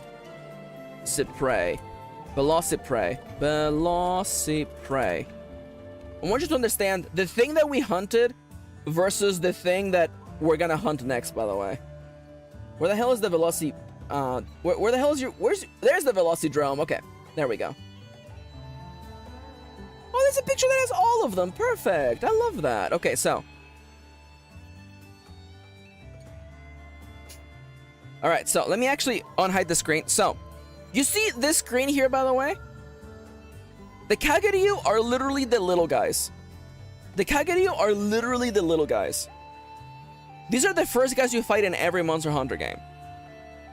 They're tiny and little, and then you have their actual alpha / their actual, like, a real actual monster that is literally, like, 3 times its size. That's why, in this game, small monsters are the size of a human being. And I want you to understand that's funny. It's funny that the smallest size is American size, is a whole human person, by the way. The next size after that is medium-sized monsters, which are about the size of a wagon. Like a covered wagon. And after that is large monsters, which are about the size of a house, if not larger than that. So, and by the way, are we gonna fight a medium and large monster? Yes, we are. I made monsters just for today's occasion with Kitty, so... Next up, we're gonna fight the Renrion. But first, before that, and by the way, the target numbers do go up. So the game gets harder. Relatively quickly. That is why you want to make gear with the pieces that you got. And again, in the full game, you will have to spend money and resources to make armor. So I'm picturing, like, you know, if you want to make heavy armor, you have to spend iron plus the resource you're using. If you want to make light armor, you use leather plus the resource you're using. If you want to make technical armor, you probably use bone plus the resource you're using. So you can build a house on top of it. Got it. Yeah. You can fight your very own Baba Yaga in here, okay? Fight Baba Yaga. Go. Last time we did a little bit of item building. And we can probably do that real quickly. And you're thinking, Max, what are you gonna build? Of course I'm going to build. Of course I'm going to build the armor because I want to look like Solid Snake. So let me really quickly just hide this armor because we're not gonna use this armor again. So I'm gonna craft. I'm gonna change this icon because I am an extra. I am an extra person. I'm very much extra. Where the hell is the? No, not you. Where is the? I want armor. Where's the armor? I may or may not have found someone that has all the high definition icons from monhun. I'm not gonna use this because I'm not a dummy in the full game, but you know. So when you create equipment. Good night, Siska. Have a lovely night, friendo. Take care. Love you. You're beautiful. Bye-bye. So long, Bowser. Okay, when you make armor. Oh my god, DB. So when you make armor, you actually look at the monster's personality, and that infers what the armor looks like. And this is how you can have like funny looking armor, by the way. And you also get to keep all of the resistances and weaknesses. So the Kageryu is weak to fire. So this armor is also weak to fire. We will be making light armor. It is tactical. And I'm picturing, because the Kageryu is like black and gray, and it's tactical, this is gonna look like Solid Snake's armor. Okay, this is gonna look like Solid Snake's like sneak suit. Now, which Solid Snake? The answer is Metal Gear Acid Solid Snake. He looks chunky in that armor. I love that armor. Anyway, so like it's like a really like close fit, like a like dark gray like jacket, like there's like plating underneath the clothing to make it like resistive, but also like you're able to like sneak around. I'm gonna snake armor. You know what? Let's just call it Snake's armor. There you go. Will there be event quests in this game? Shut up now. Well, that would be funny, huh? Event quest, and I'm like, all right, fight the Blue Eyes White Dragon. Let's just say that when you build an armor, just spend 4 parts, so that would be 7. And the default rating becomes the rating of the gear that you're using, or the lowest one really, but whatever's fine. So this snake armor now has a rating of 14, which means it has more than one. It has a tens number. Armor now directly affects your health. The higher your armor, the more health you get to have. So now we have a maximum of 7 health. So your weapon now adds damage and or progress, while armor now just gives you health, which I feel is a much easier way of dealing with the numbers than just like check the monster's rating versus your armor rating. That was a big mess. I'm not doing that ever again. Instead, it's really quite simple. More armor means more health, which is really what it does in the games anyway. Because like in games, armor reduces the damage you take, which effectively just gives you more health. Like that's literally all it does. So for instance, sorry, I'm about to break out the math, by the way. Like if you have 10 HP and your armor makes it so that you take half damage, you effectively now have 15 HP. Does taking on harder monsters give you better armor? Yes, because higher monsters have a higher monster rank. For instance, the Kageryu that we just fought had a rank of 10 plus d12. The next monster we're gonna fight, the Renryon, has a 20 plus d12 ranking. Yeah, so if we wanted to make armor from the Renryon, it would immediately be better than the armor we made from the Kageryu. And that's kind of like the fun of it. You know, like the one thing, and I realized DB wasn't here for last explanation, one of the pillars of this game, because this game has 3 pillars that make it special, okay? Randomly generated monsters, flavorful and quick combat, and gear progression. Gear progression is something that I've always wanted to have in a role-playing game, and I understand why it's really, really hard to do. So I figured out a way to do it. Since you're always fighting stronger monsters, you have a chance to keep making stronger gear. And of course, you know, will there be high rank? Will there be G rank? Yes, of course there will be. You really just keep making the number bigger and bigger. Can you mix animal parts? At this moment, I don't think so. Or I mean, maybe you could, I don't know. I have not come up with the crafting mechanisms yet, because they're not important yet. You know, later on we can worry about the crafting mechanism. Like, I know Max from the future can figure that out. I want to just figure out the combat right now.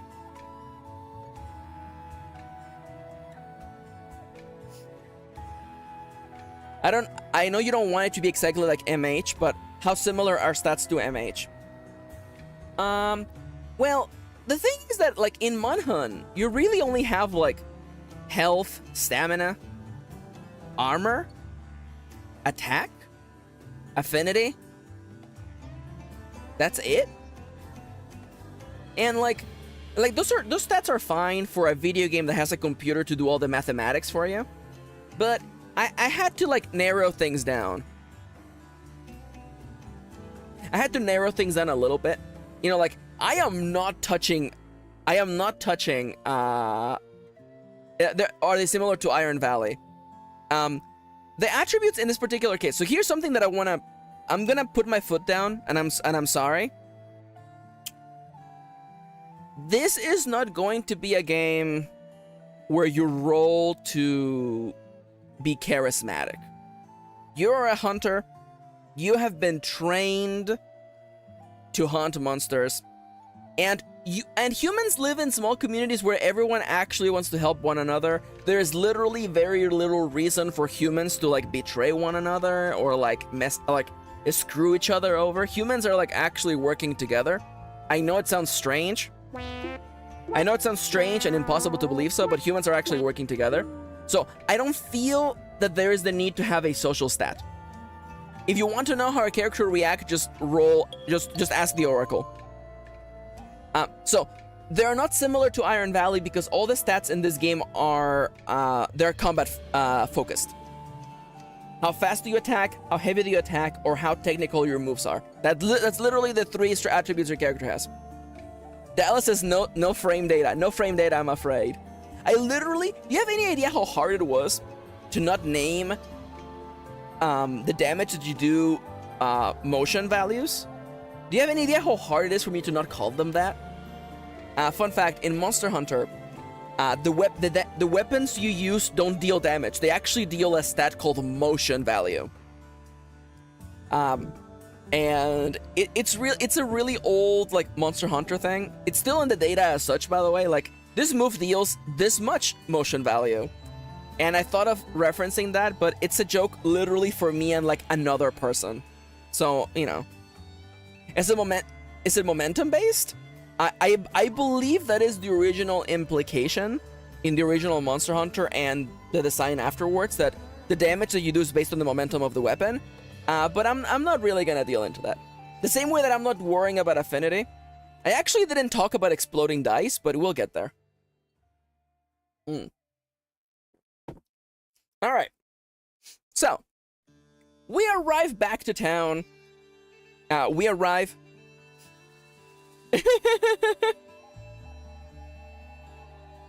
If you plan to do crossovers like me, you can easily convert the stats if need be. Yeah. Like, there is exploding dice, which means that on attacks, basically when you roll dice, if you get a 6, I didn't do them before because I forgot, but a 6s basically allow you to get more successes in, because people love rolling dice. So I'm gonna let you roll dice as much as you want. Anyways, we'll get there when we get there.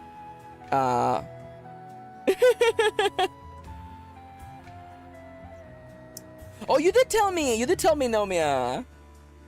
Yeah, Nomia says, Max, did I tell you that I played Monhun on the projector in a bar recently? You did. You were also playing Fire Emblem. I remember. Honestly, like, DB says, I have many dice I can roll. The thing is, like, rolling dice is fun. And I feel like a lot of role-playing games forget that rolling dice is fun. And I'm like, fucking roll dice. On average, you're gonna be rolling so many dice. It's great. Roll to see what the monster does. Roll to see how much damage you do. Have fun. Alright, so. We arrive back to town. We are, I envision that we come home, a sack over our shoulder filled with pieces and stuffs. I love chucking dice on my table. Hi there, you kitty. I like Chips and Kitty literally being the same person, by the way. Hi, Lord Peace. Welcome back. Welcome. So, let's envision that we have a lovely night's rest. And imagine a lovely montage of our character, Maxima, dressed in their lovely new Metal Gear-inspired armor. Literally walking around town, helping people with, like, little tasks while they're waiting for the next big hunt, by the way. And it comes before we know it. Let's say that a small child comes up to us as we're, like, helping a farmer move some barrels. Oh, break time. You're correct, kitty. Everyone, it's time to get up and stretch. Don't forget to get up and stretch, besties. And hydrate. I finished my cup of coffee, so I have to drink real water now. All right, everyone, get up and stretch. If you've been sitting for a while, maybe sitting in a goddamn airport all by yourself waiting for your layover to finish, how about you get up and stretch? Nomia Victory. I'm up on my feet. I'm stretching to the ceiling. There we go. I am T-posing to assert my dominance. And now I'm gonna bend down and touch my toes. I swear. Maxi has effing min-max pomo farm the F. What? You don't have 35,000 snails?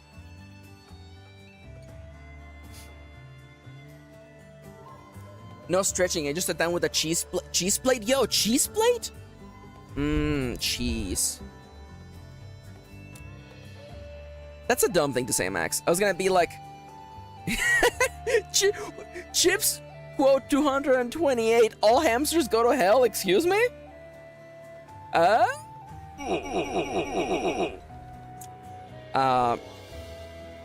Anyways, where was I?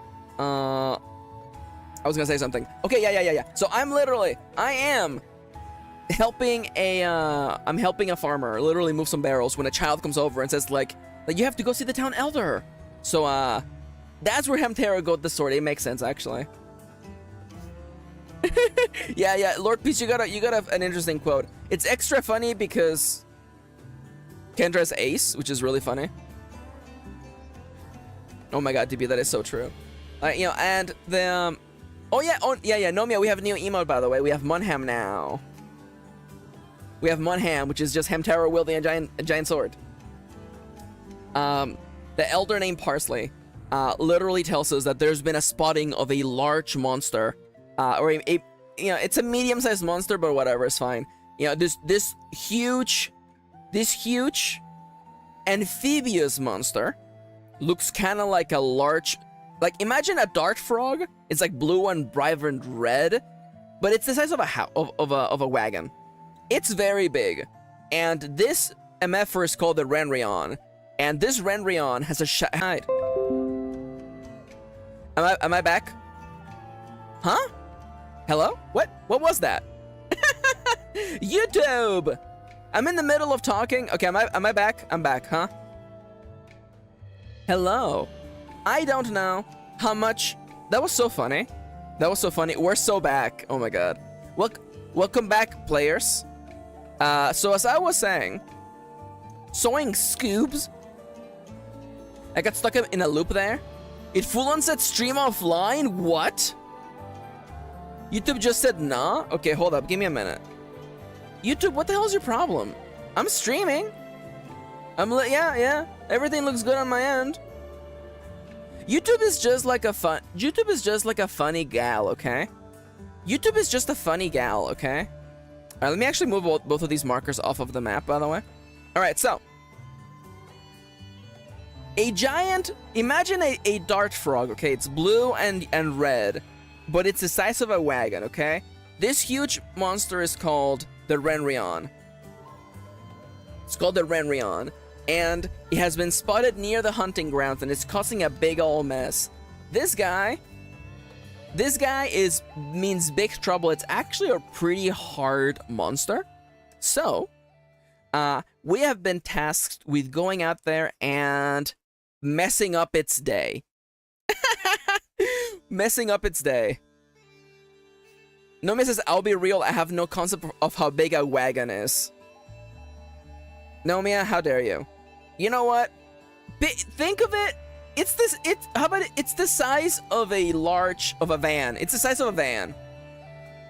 2 horses? I guess it would be. Okay, imagine a geometric shape that is 2 horses wide and 2 horses tall. I think 2 horses by 2 horses. There you go. Depends on the size of the wagon. All right. This to me goes to show that I need to come up with a better descriptor for that. It's big, okay? It's not what horse size? How dare you, Ronnie? Okay. It's the size of an SUV, okay? It's the size of an SUV. Alternatively, 4 horses doing a cheerleading stack, yes. Anyways, so this guy's big. He means trouble. We have received the quest to go and kick its butt. So quest number 2. By the way, in the final game, you will be rolling a bunch of things for the quest, like how much money you're gonna get paid, the time limit you have, the monster's rank, if there are other monsters in the area. But again, all those mechanics we will make later. So, what is this Renrion's rank, by the way? So it is 20 plus 1d12. Let's see, how powerful is it? 26. Okay, thankfully it is average. It is not stronger than you would think. It is 26. It is much stronger than the Kageryo that we were hunting, by the way. Renrion Slay.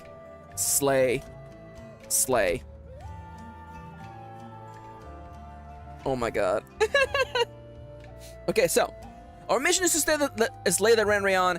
It will be taking place in the hunting grounds. We have literally the map on the screen.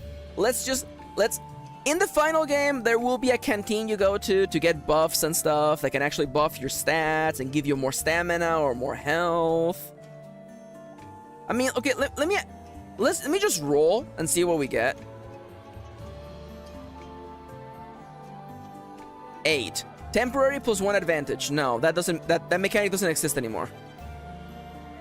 2. +1 to edge. Okay, let's just pretend that I have a +1 to fast for this one mission, by the way. we get maps. Also, I want to roleplay the canteen owner now. I love that. Nomiya says, I have ridden multiple horses in my life, and those motherfuckers are huge. I don't know why I want that to be a quote. It's just funny. It's just funny. I could also make a Kageryu weapon, but I'm not gonna. I'm not gonna because I don't wanna. I wanna start fighting again. So, let us step once again into the hunting grounds. We begin the quest, by the way. Yes, Ronnie? Yes, Ronnie? Oh no, Ronnie, what happened? Ronnie, no. Ronnie, no, please. Also, you used to be DB Cavalier?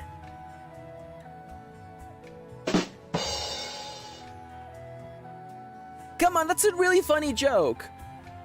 DB Cavalier is a great joke. Oh, TweetDeck is now paywalled? Oh my god, I hate that. Oh no. Come on, DB, come on! Also, no one is laughing at my great joke. Great joke. Everyone is sad about TweetDeck, which they rightfully should be. But here I am, I'm like, DB Dragoneer, DB Cavalier. 4 out of 10? 4 out of 10? It was a great joke, sweetie. Thank you, Nomiya. Thank you for patting me on the head, too, by the way. Thank you, thank you. Alright, so, where is the monster spawning at? Throw it. Guys. Guys. Well, shoutouts to the monsters for very easily letting me just, like, stage this... these hunts, by the way. So, the Renrion is in Area 1. The Renrion is literally right outside the door. The Renrion is outside. The call is coming from outside the camp. Alright, well, in that case, let's literally dive into battle. So, you know, we go into the hunting grounds. We travel to the edge of town and then to the hunting grounds in the wilderness where we have our base of operations to fighting monsters. This beautiful, large, lush green area with dense forest, large hills of green grass, and of course, a little bit of a beach near the eastern side. I was hoping that the Renrion would linger in Area 5, but turns out that it is literally in Area 1, which we already fought in, by the way. Area 1 has one very, very large, wide-ass tree in the center with a large series of hills around it, lovely green hills. And previously, we fought the Kageryu. We fought the Kageryu at the base of this tree. We knocked them off of the tree, and that gave us a chance to get the little jump on them. This time, though, the Renrion is there first. We are wearing light armor, so we are allowed to go first in this combat. That is the hard rule in this game, by the way. Monsters usually go first, but if you have light armor, you get to go first. In the case of multiplayer, the players with light armor get to go first. Everyone else gets to go after the monster goes in the next round. So, I get to go first. Honestly, let me look at my moves real quick. So, let's envision what it looks like when we first find the monster, okay? So, we are sneaking in the grass. You know, there's that very, very high grass. We're doing the Metal Gear, like, crouch walk.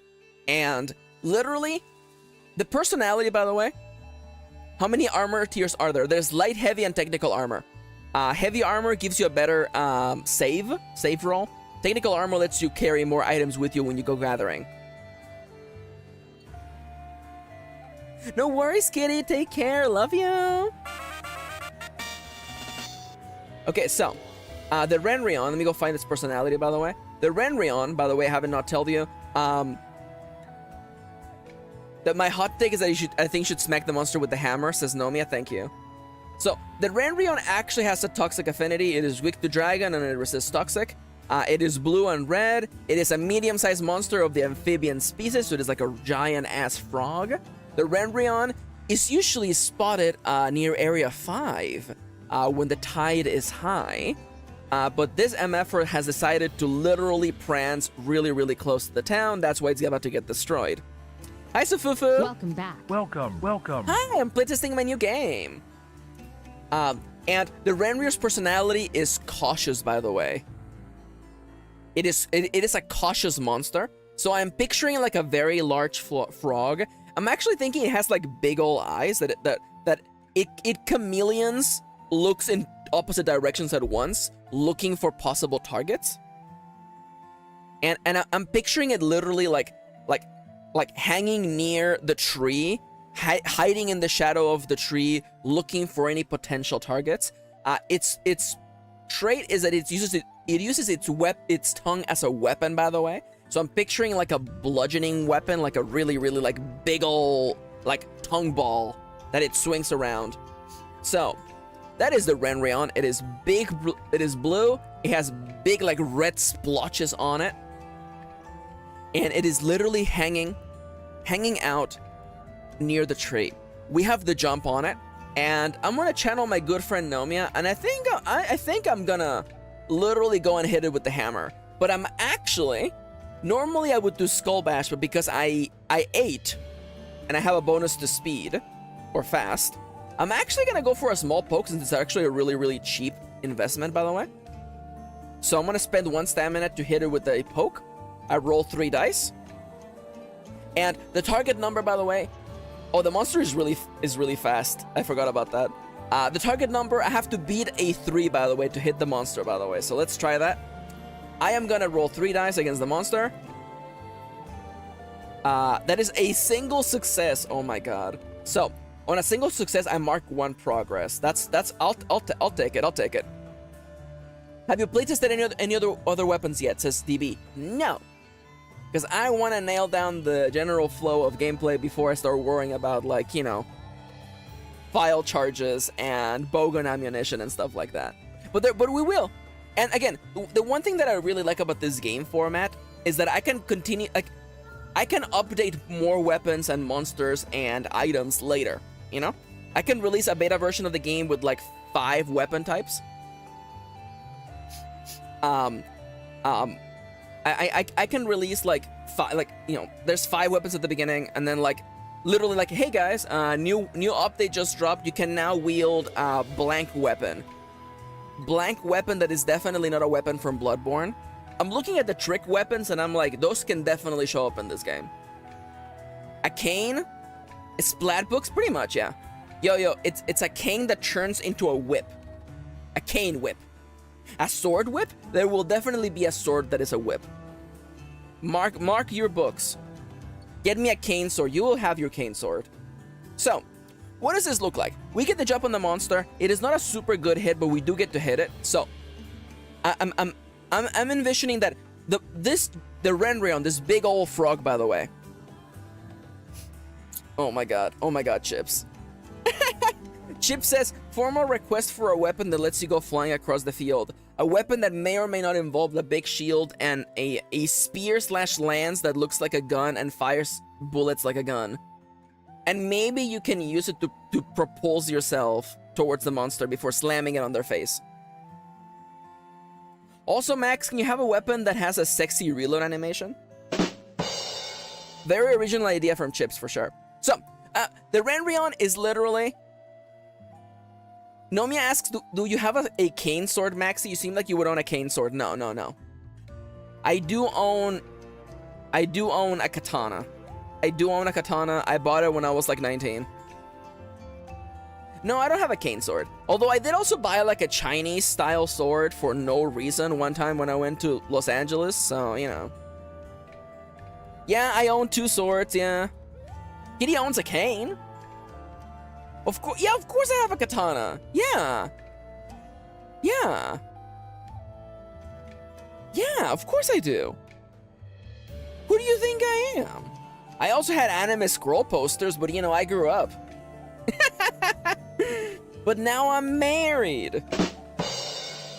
Combined, you have a cane sword. It's very true. All right, so I dash out of the bushes, and I literally like I very quickly poke I drive my hammer right into like the side of the Renrion's like stomach, and like it topples back a little bit, and then it turns around, and the actual battle theme starts playing because I have been spotted. Oh my god, yes. Cane sword. I hit it in the chest. The guy like topples back a little bit. I've been fighting a lot of Tetsukabras, by the way, and on 4 Ultimate, by the way. Yo, DB, so jealous, so jealous. Honestly, if I had the space to display swords, I would own more swords. There's something about a Japanese sword that just looks so dope, okay? Just a big ol' Odachi. Anyways, so it is the monster's turn. The Renrion like lets out like a blood-curdling cry, and it looks at me with its big ol' guppy-sized eyes, and it's like it manages to focus on me with both of them. And the monster decides it's time for them to attack. So let's see. The Renrion. Let's roll the monster die to see what it does. Number 10. It attacks with fast blinding speed. It charges at me. It attacks all targets within that range. Thankfully, I'm just fighting by myself. It's fine. So, it is a fast test. My speed versus the monster's speed. So, my speed is... I have 3 speed. I have to beat 3 ups. So, let's envision this, how this is gonna happen, okay? The Renrion literally like rears back and just starts dashing towards me. Oh my god, no, Mia, how dare you? Alright, so target is 3 ups. Or higher than 3, really?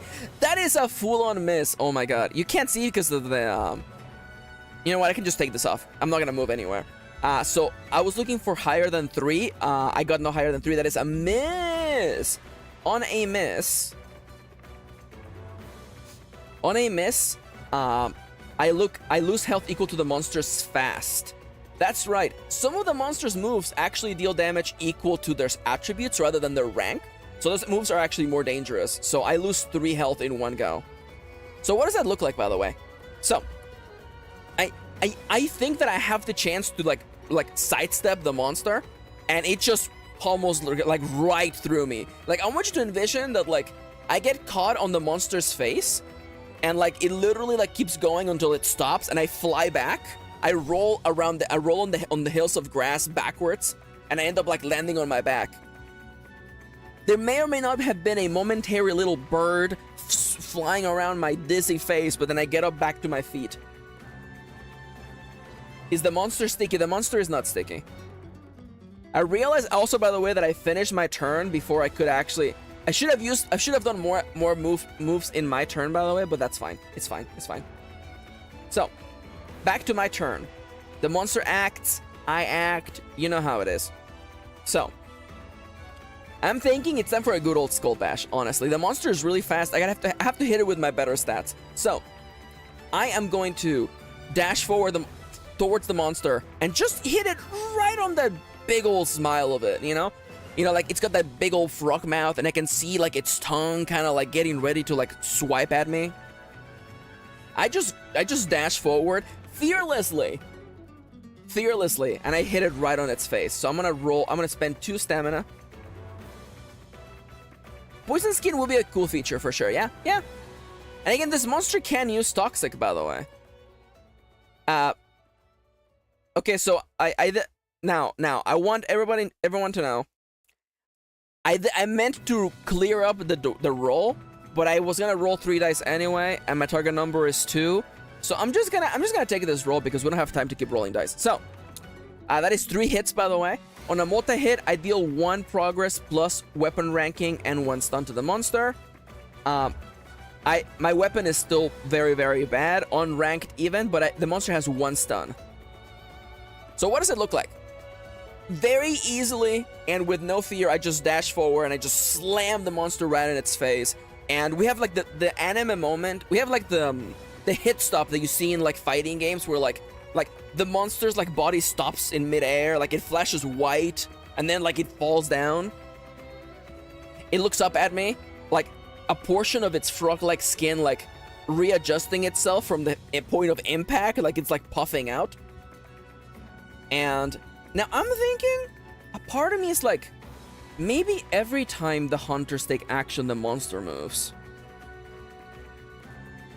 But that means the hunters would have to spend a turn literally not doing anything to recharge stamina. Alternatively, I do want players to have agency, so you know what? Let's just call that. I am going to literally... I kind of want to stun this monster as fast as possible, so I'm gonna literally go for another heavy attack. So I'm doing another. The monster, you know, has reeled back a little bit. I'm gonna close the distance and just hit it again. Boom, right in the same spot. I don't like the way it's looking at me, so I'm gonna throw the dice. Boom, 3 ups again. Okay, that's bad. That is actually, yeah, I want 3 or higher. There's a full-on miss. On a miss, I fail, and it becomes the monster's turn. So. I spend my stamina. Yeah. Nomia's right, by the way. The monster can be toxic. Are they a gamer? Hi, Victor. Welcome back. Welcome. How you doing? Yeah, that's a good point, DB, for sure. Yeah. So, what does this look like? I completely failed, by the way. So I dashed forward and I swung, and I think the monster was ready for me. I'm gonna let the monster be cool, by the way. It actually holds to one frog-like webbed hand and catches the hammer and looks at me, and like its eyes are like darting about, and like it pushes me back. The hit was completely ineffective. The monster's turn goes now. So definitely, I'm adding a note, by the way. On a miss, the monster always gets to go next. On a miss, the monster gets to go. To me, I like that. That actually adds a little bit of risk, especially if you want to attempt like flashy moves that might be like dangerous. So maybe they drop crystals, red and pinky sparkly crystals. That sounds very familiar, Nomia.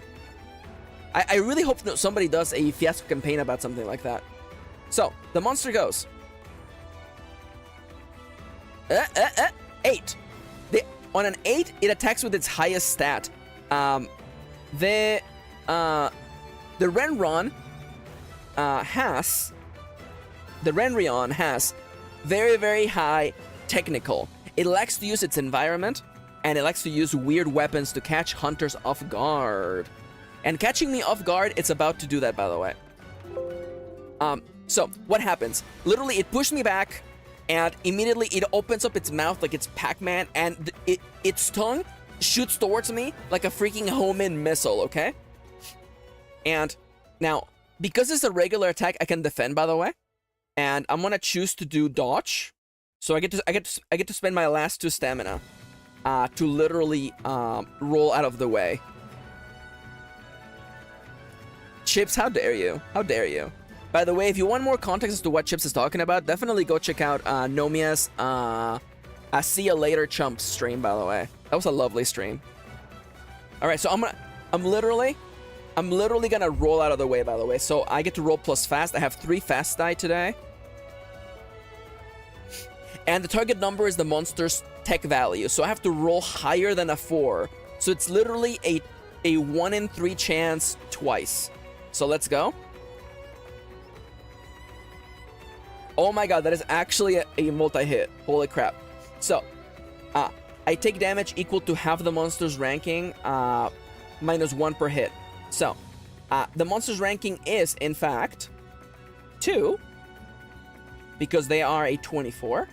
I take half damage, becomes 1, and I can remove 1 additional damage. That makes it just full-on 0, thank god. Now, the thing I like, by the way, at higher difficulties, like, even with a super good hit, you still take damage, which I really like. Oh my god, Victor. So what does that look like, by the way? Again, always go back to the narrative. So, here's what I'm thinking. The monster opens its mouth, and it literally shoots its tongue out. Like the ball of its tongue, like a projectile. And seeing this happen, I roll to the side, and the tongue just like hits the ground, and we get like the lovely anime, like chunks of earth and like rock shoot out of the earth from the point of impact. Hell yeah, DB, I love that. So, the monster turn has gone on. It is time for me again. I restore my stamina to full. It's time to go. So, the monster has 1 stun because we failed the second time, I believe. So I need to stun this monster. It is literally my gameplay loop. I want to hurt this monster real bad, so I'm going to spend 2 stamina to go down to use Skull Bash. So, you know, the monster's tongue is on the ground. I'm gonna say it's still attached there, by the way. No worries, kitty. Hi. Welcome back. With the monster's tongue stuck in the ground, I dash forward. I literally like run alongside, like next to the tail, and I lean back and I bring my hammer down right on the monster's, like literally the inside of its mouth. So I'm gonna roll 3 dice, and I throw them. The target number is higher than 2. So we get to actually introduce the mechanic I've been talking about exploding dice. So anytime you roll a 6, you get to roll that 6 again.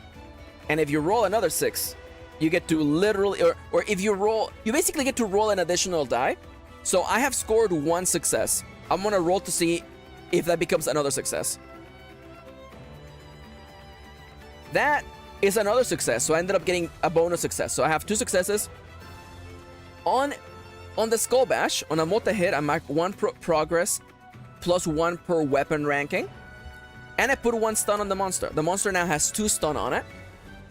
A stun, by the way, is a mechanic unique to the hammer, by the way. Other weapons will have other mechanics.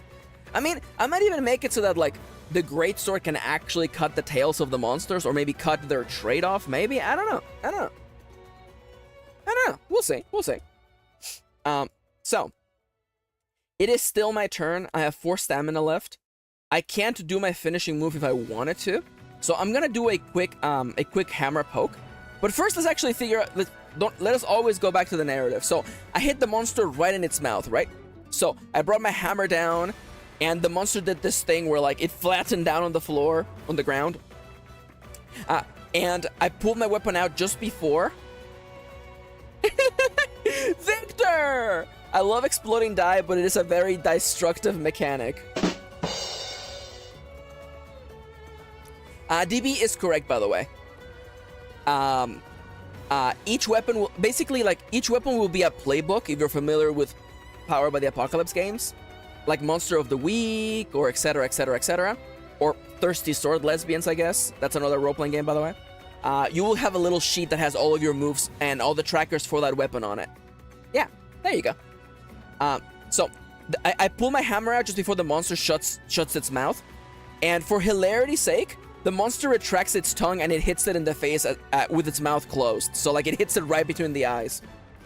Hence why the monster is almost fully stunned, by the way. Now, I have a little bit of time while the monster is in this state. I'm going to spend 1 action point to hit it right between the eyes with a really, really quick hammer poke. So I'm going to roll plus fast, which is 3. The target number is higher than 3. Yo, okay, so that is 2 successes, and I got a 6, so that's an exploding success. So can I confirm, can I get another success from that? No, so I got 3 successes. So on a hammer poke, you deal 1 success per hit. So 3 hits, 3 successes. There we go. All right, so now I allow the monster to go next. You know, I wait to see what happens next.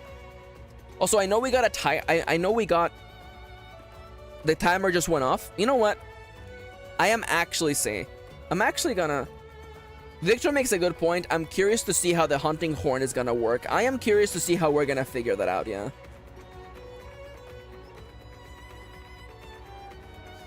Again, I do want to remind what I said earlier.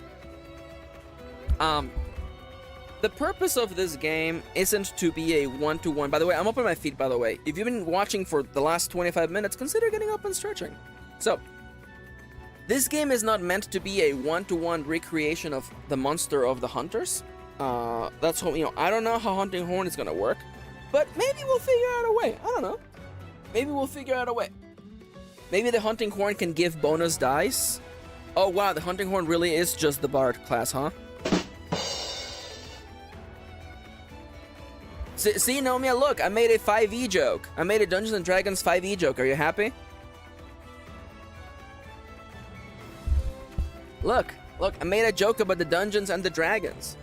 Bards just give their inspiration die away.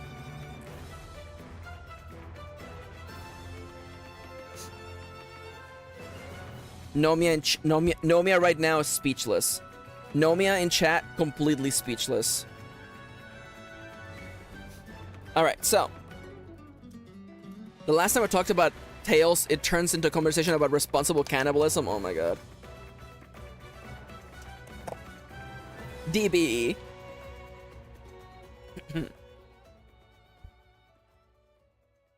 My alarm went off, Limao. What happened? Oh, no, Mia.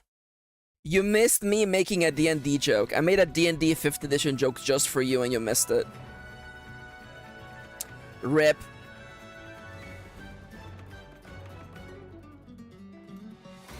Alright. I was even like, look, Nomi, I made a joke just for you. Oh yeah, DB, I get you.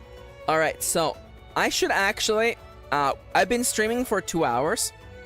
So I do believe, if you all don't mind, I do believe it is time that we partook on a ritual on the stream. It's time for the ad read! Hi there! My stream is supported by viewers just like you. I don't have, in the middle of the stream ads or nothing like that. You get this ad! Instead of some random company telling you to give them money, I'm telling you to give me money! By donating to coffee.com/mkirin. 100% of your donation goes towards me as opposed to a percentage of that going to a blind-ass company. Also, as in like a company you can't see, not that the company itself is whatever, it's fine. Don't worry about it.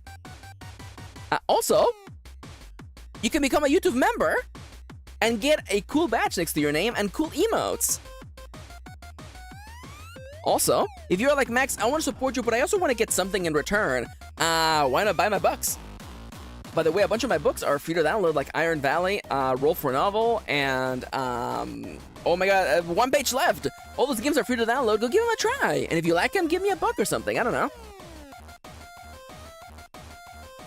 Also, if you don't have the money to support me directly, consider, by the way, liking this stream and subscribing and sharing the stream.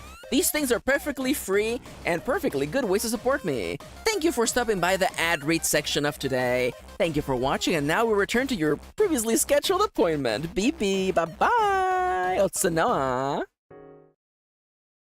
There we go.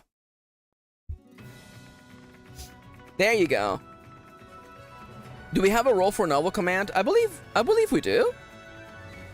Do we not have a roll for novel command? I feel like we do. I think we actually have a command for that. Maybe? Maybe not. If you have never tried my games before, by the way, definitely try 1 page left. It is a solo role-playing game you can play entirely by yourself. Oh yeah, I haven't stated this out loud, by the way. This would be a game you can play entirely solo.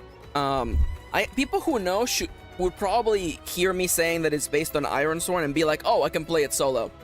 But yeah, you can play this game completely solo, by the way. But yeah. Anyway, so, it is the monster's turn. What is the monster gonna do? At 2.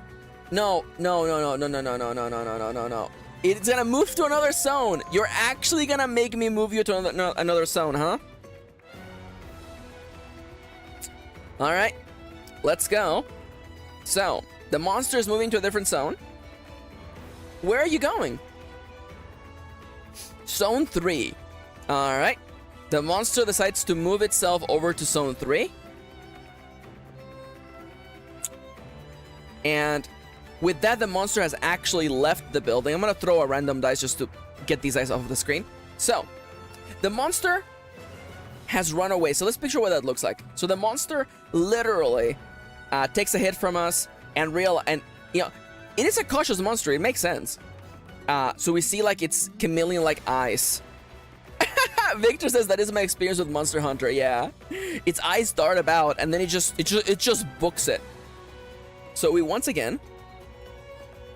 have to move forward. So There will be rules, by the way, in the game that if you decide to, again, there will be rules later where, like, if you wait a long time before re-engaging, the monster starts clearing progress, by the way, because it's basically like, you know, it's regaining the will to fight, so you definitely don't want to, like, have it sitting there. So it's back to our turn. There's also, by the way, a downside to chasing the monster, by the way. A monster in monhun fucking dipping, it's so realistic. Yeah, it is. It is a 1 in 12 chance, by the way, that it does that. And again, like, you know, maybe as part of a splat book, of a bonus book, I will have monsters that have unique, fully unique tables. But for the default monsters you can make, they'll all share really, really similar table. So, the one thing, by the way, is that moving to another zone actually costs stamina. So, in us choosing to chase the monster, we will actually lose stamina in the process. But if we wait time, the monster will start regaining, or will start losing progress. So, I am gonna spend the beginning of my turn, literally, I'm gonna spend 2 stamina to literally chase the monster. I could also be gathering, but we don't have crafting yet in the game, so I'm not gonna bother.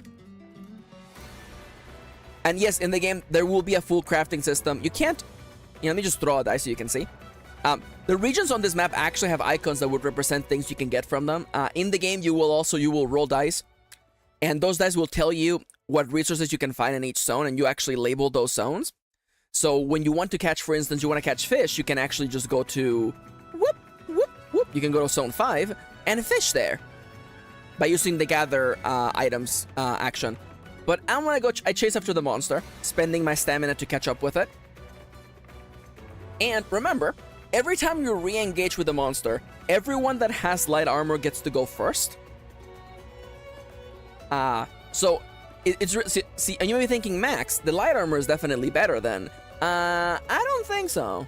The light armor has its ups and its many downs, much like the other armors do. So I get to go first. I am going to... I don't want to spend all my stamina, and I don't want to stun it yet. I guess, yeah, okay, I'm gonna go for the stun. I'm gonna go for the stun. So I'm gonna do a skull bash. So I'm gonna roll plus heavy. I have a 3 heavy, and the target number is higher than 2. So that's a miss, but we got that one fails, but the other 2 are actually hits. So on a multi-hit, we deal 1 progress, and we get another stun. The monster now has enough stun that we can capitalize on it, but the monster gets to go next. I don't have enough stamina to commit the finishing move, so I'm gonna let the monster go next. So, what does the monster do? The monster, clear, roll the d12. Monster does 4. Monster's gonna attack with its medium stat. Its medium stat is speed. So, let's envision. The Renrion is a big frog. It just fled. What's the monster doing? By the way, I forgot to describe the location we went into. There's another large series of like rolling grain hills, but it actually kind of like goes downhill. So we're kind of like on an incline, by the way. That's what I'm picturing. So the monster we catch up with a monster, and after we hit it. I forgot to describe us hitting it, whatever, it's fine, don't worry about it. After us hitting the monster just immediately decides to just, like, it dashes at us, like swiping with its webbed hands back and forth, or I guess really, they're more like claws, but whatever, it's fine. It's swiping at us rapidly. So, it's attacking with its fast. Our only defensive move is rolling out of the way, so I'm gonna roll my dodge roll. Dodge roll is right here. Boop. So the target number is higher than 3. All right, so that's a multi-hit. Half monster ranking rating -1. So, oh my god, yes, I love that. I love that, DB. So, that was 2 hits. The monster's rating is 2. Half of that is 1, -1 is 0. So we managed to completely evade the attack. So what does that look like? honestly, the way that I'm picturing it is that as the monster is dashing towards us, like swiping with its like webbed hands, like we literally just duck under it. We just duck under one of its swipes, and then we're literally around the monster. And we have the upper hand again. We restore our stamina back to full, and I'm going for the finishing blow. So, my finishing blow, I remove 3 stun from the monster, and then I get to roll double the dice. So, what does this look like? We have been hitting the monster in the head so effectively that it's a little bit dizzied. So we can literally capitalize on this opening. So I'm gonna roll plus heavy, and I roll double the dice, so that's actually 6 dice. The target number is 2 and ups. Let's go. So that is 1, 2, 3, 4, 5 hits, and that's game right there. So let's picture what this looks like. I ducked into the monster. I'm right behind it. The monster is dizzy, so I go in with a flurry of heavy moves. I hit it on the side of its body. It topples back, and I go 1, pow, 2, pow, and then I do the golf swing, pow, and we get like the action lines as the monster like I don't want to say it flies into the horizon and it blinks away in the distance, but let's just say the monster has been defeated. Let's envision what that looks like for a hot minute. Let me actually pop this song, by the way. So, here's what happens. So, I hit the monster falls down, defeated, and it is time for me to partake in the Hunter ritual of carving the monster. We have not fully decided on the rules for that, so I'm just gonna do what I did last time. I killed the monster is dead. Let's just roll literally 3 dice and see what we get. 3, 3, 3, 9 pieces of the Ranrion. Its rank was 26, and we got 9 parts of it. Let's go. All right, so let me take off the monster sign off a bit.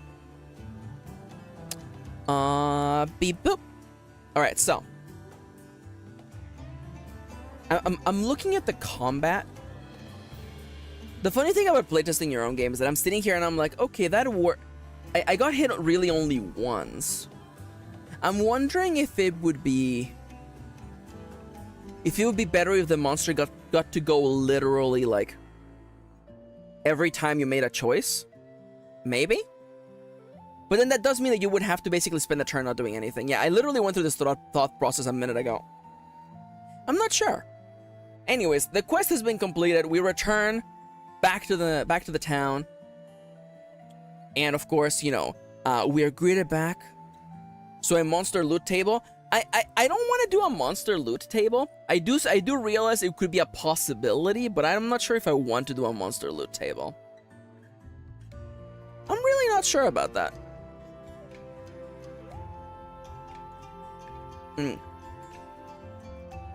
I'm wondering if I should make the fights harder or not. I'm not sure. I'm thinking about it. Oh, no worries, DB. No worries, yeah. You could make carts not a thing. That is fair.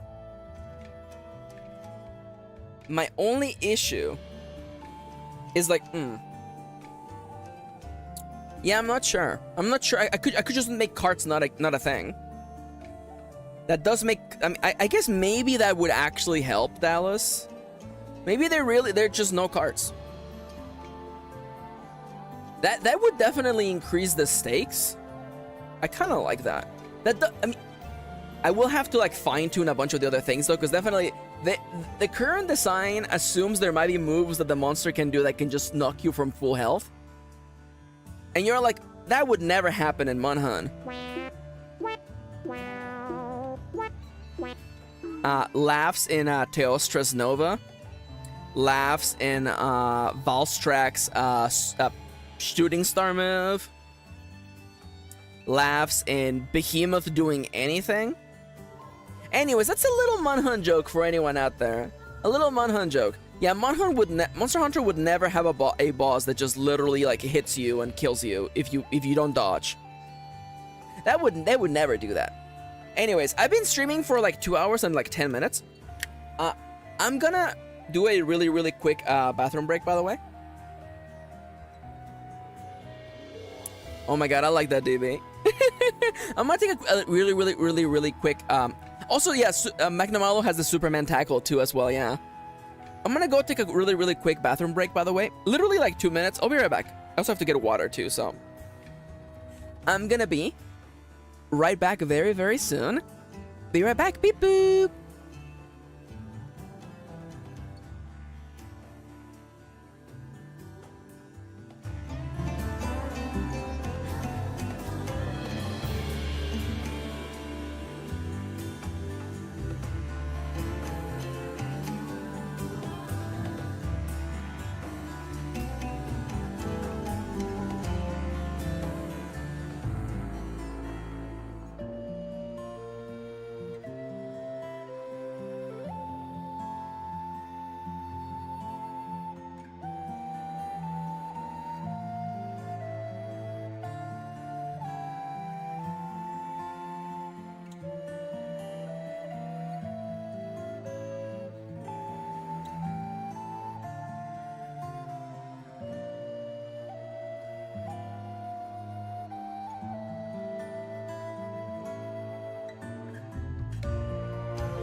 Okay, so I'm back.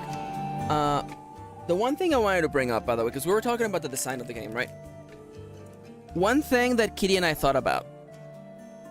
We thought about making it so that the amount of progress you mark on the table, on the progress tracker, is based on ticks instead of full boxes for harder monsters.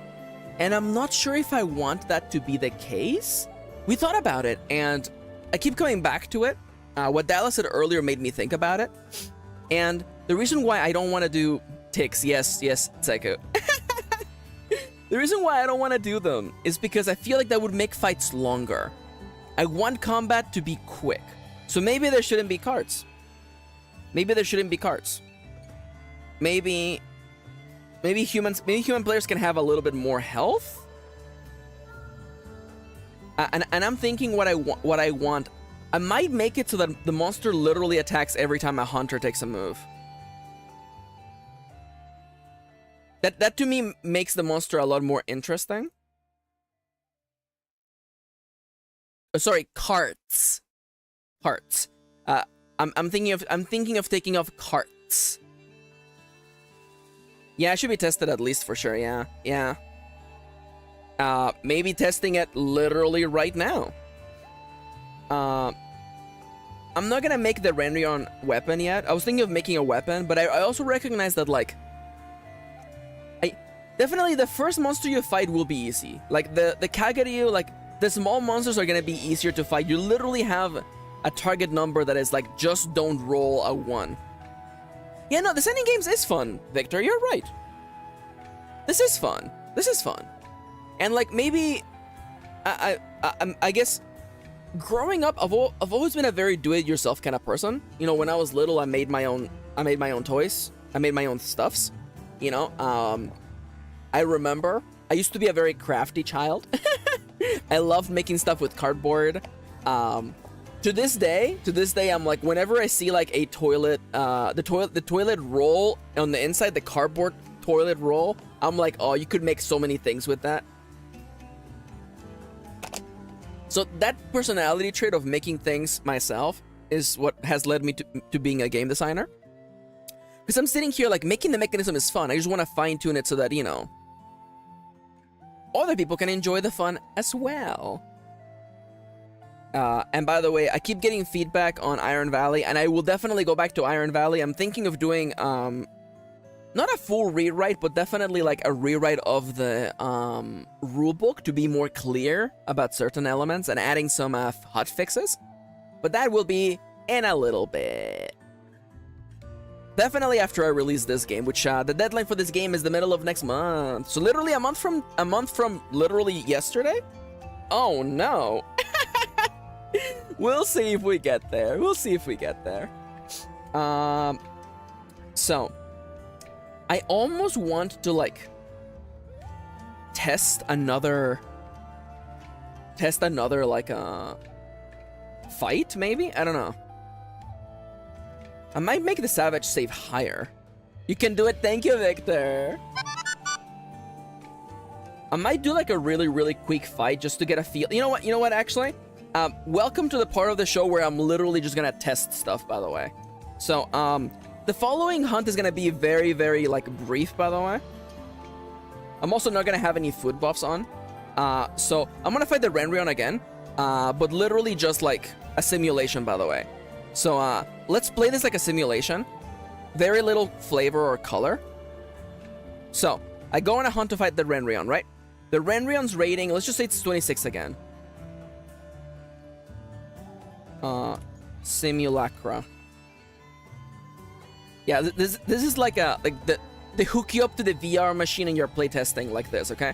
So, where's the monster spawning? Monster spawns in Area 3, okay. Yo, coworker bought you coffee. Let's go, kitty. I love that. Yum, yum. So, the monster's in Area 3. I start my turn. I'm gonna spend 2 stamina to move over to the next area. Optimally, in the final version of the game, every series of actions, the monster moves, maybe, I don't know. I'm gonna, I of course have to spend 2 more stamina to move towards the monster again. So I'm gonna do that. I move over to the monster. Boop. Now because I am fast, I get to go first. But I do not want to go without having my dodge roll. So I'm not gonna do anything. I'm gonna let the monster have the initiative. The monster gets to go first. Essentially, the monster's action is 1. The monster waits and see. So I'm gonna assume I surprise the monster. The monster has not seen me yet. It comes back to me. There's a 1 in 12 chance of the monster not doing anything. It's kind of like a reward to the players. Like, hey, you got lucky. Oh, no worries, Charlie. No worries, friendo. Love you. All right, so I'm back to 6 stamina.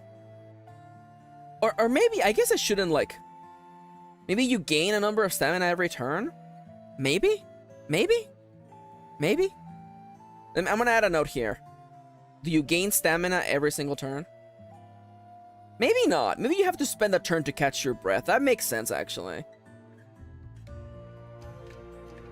Okay, so literally like new move, catch your breath. Reset stamina, monster goes. There you go. Literally, there's a new move just dropped, by the way, that every weapon has. Catch your breath. I'm still at. I believe I'm at 2. I am going to catch my breath. Let the monster go again. I'll go back to 6. No worries, DB. Thank you for joining us today. Thank you for joining us. I hope you have a lovely rest of your day. Take care, friendo. Bye-bye. So long, Bowser. So, it is the monster's turn. What does the monster do? The monster loafs. Yo, okay, hold up. 12 times 12. Is that a 144? Wow, how did I know that? There's a 1 in 44 chance, by the way, that the monster would just loaf around twice. That's so funny. Alright, thanks for loafing around, monster. This test is going great, by the way. Alright, so. The monster having done nothing on its turn. I do my basic move. I hit it with a 3 heavy. The target number is 16. Oh, where's the monster, Max? Max, where's the monster? Put the monster back on, Max. There we go. The monster target number is 2 ups. Throw him. I get 2 hits, which I believe is 1 stun. 1 stun on the monster. And it is 1 progress, and that's it, I believe. Yes. Plus weapon rating, we have no weapon rating, so that's life. Having done that, 4. Now, we are doing the thing where the monster gets to go every time I make an action, so let's try that. What does the monster do now?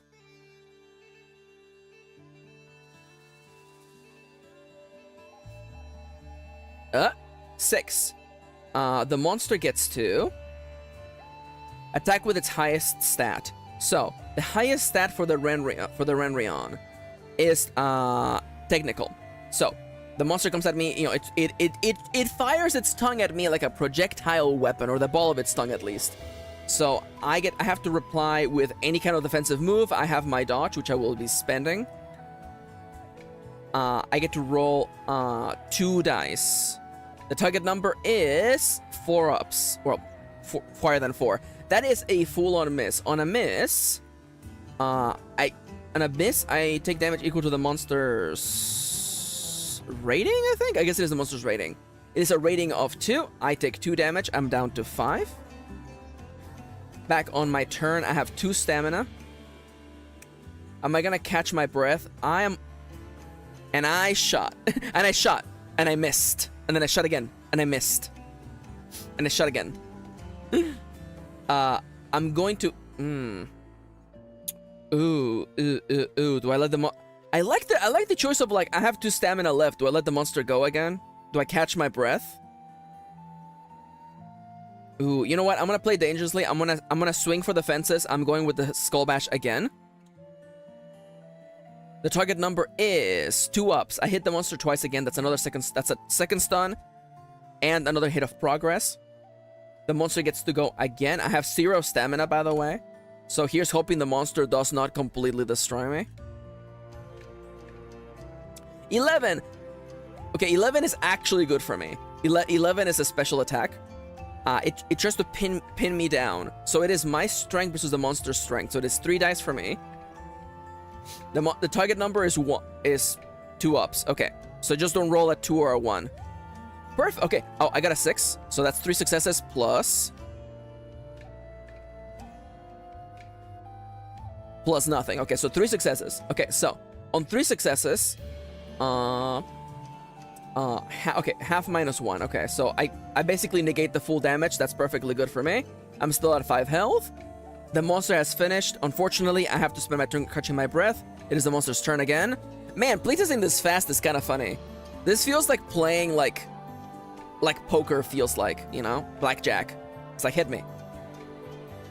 11 again? Another heavy attack? Jesus. Okay, so it literally is the same case again. So, it is my heavy, 3 dice. Target number is higher than 2. That is full-on success. I negate the damage again. It is my turn. I'm gonna go with a heavy attack right on the monster's face. Boom. Target number is 2 ups. That is 3 hits. So, stun. The monster is now fully... It's got 3 stun on it. I have enough... I have a chance to go for big money next turn. But for now, the monster gets to go again. That is a 9 on a 9. You're all being so cute in chat, by the way.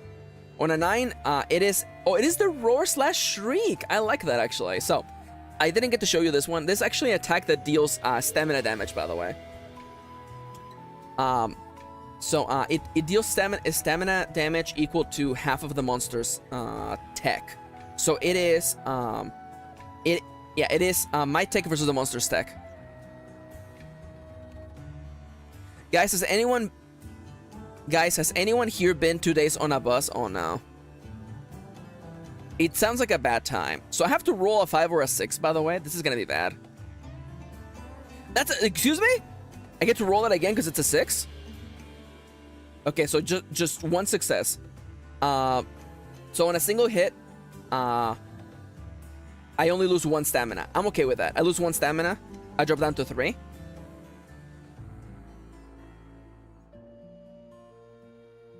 Aw, that's gay.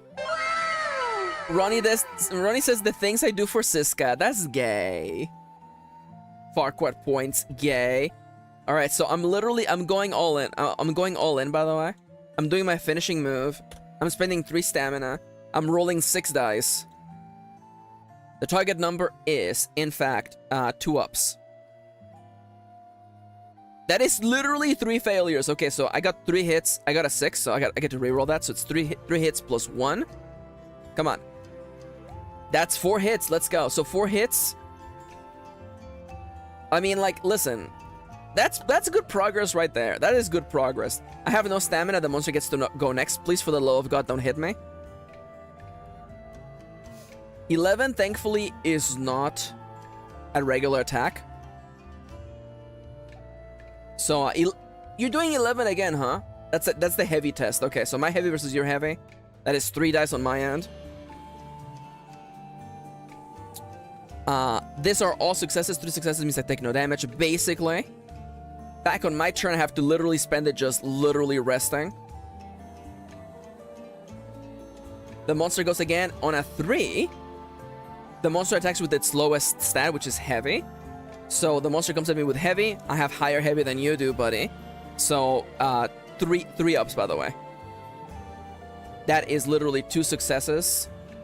2 successes literally means that I basically evade all the damage, don't I? Yeah, because it's supposed to be, it's literally 2 damage minus 1. No, it's half of 2 minus 1, so it's still 0. Perfect, okay. Don't y'all have trains in Europe?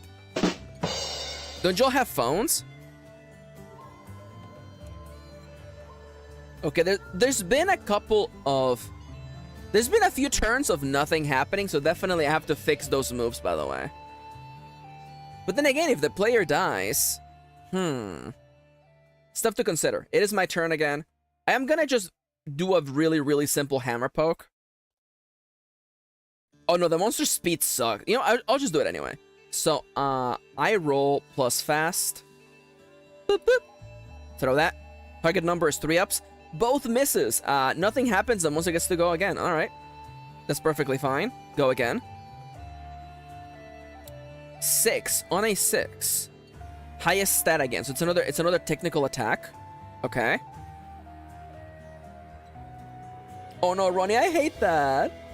The trains in Spain / Portugal are different from the rest of Europe, so I have to change transportations anyway. Oh, I hate that. Monster, I only get to roll 1 die, huh? Maybe spend extra stamina to use more dice? Do we go back to that system? Maybe we go back to that system. Anyways, do I survive? I do survive! Oh my god! Actually, I realized, by the way, that's a mistake on me. I'm playing way too fast and loose, by the way. I have to actually do a dodge roll. So on a dodge roll, I roll plus fast, actually, not plus technical. So, 1, 2. Throw that for reals now. That is still one success. So on 1 success, I take half the damage I normally would, which is 1, taking me to 4. It is my turn now. Let's do another really, really nice and easy, small, easy poke, which is 2 damage. 2 dice. These are both successes against the monster's fast. So that is on a multi-hit. 1 damage per hit. Boom, boom. The monster gets to go again. Boop. Okay, how many times have I rolled 11 today, by the way? Okay, that's a heavy attack. Okay, by now I definitely understand that's a heavy attack. 1, 2, 3. Roll the dice. Target number is 2 ups. That is a multi-hit. I take no damage from that. It is my turn. I will end the monster. I will end this monster with a very simple, quick and easy, poking it in the face with the hammer. That's an exploding one, by the way. I get an extra hit. That's an exploding one. I get an extra hit. That's an exploding one. I get an extra hit. Yo, that was nice. That was 5 additional successes, by the way.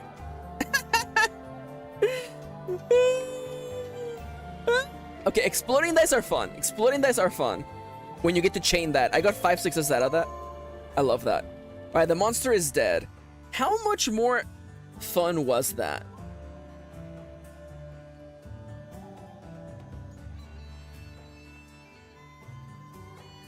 Oh no, I hate that, Ronnie. Oh my god. Tseku earlier too. Oh my god, you're all so cute.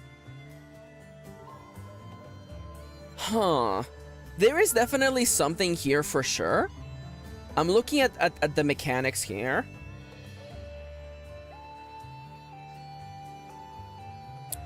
Because just like the monster is capable of just like waiting and seeing what happens next, I think the player should also be able to do that. Or rather, the player would have to do that as well. So that's the restoring his stamina move. The one thing I don't have access to, by the way, in this demo, I don't have healing items on me.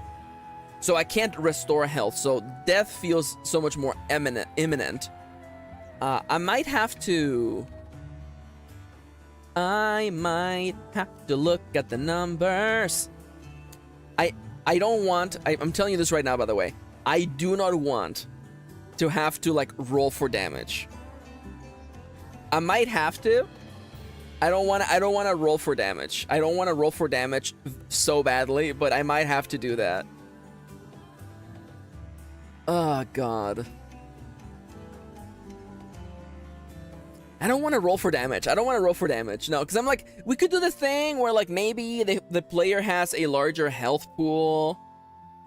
Maybe we have 50 HP, 20 HP, and then you roll a d4 to see how much damage the monster does, maybe? I don't know. I don't like it. I don't like it. I don't like it. I think another potential thing that needs to be addressed is actually the attack table for the monsters, for sure. And not just because I literally rolled 11 4 times in that encounter.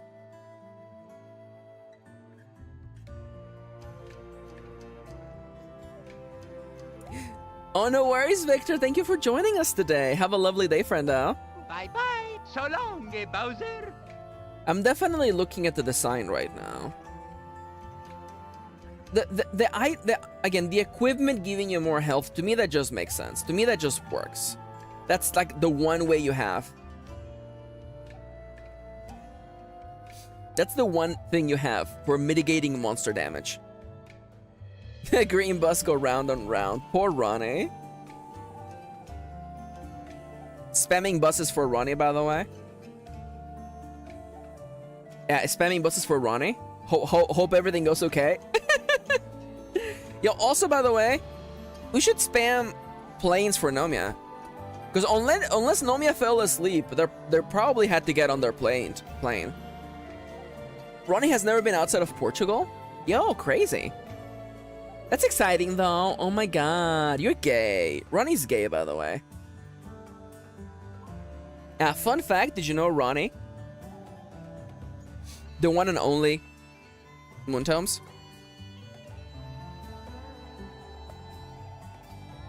Exclamation mark praise Moontomes, by the way. Okay, we have more quotes than praising of the Moontome, so honestly we need to even that out, by the way.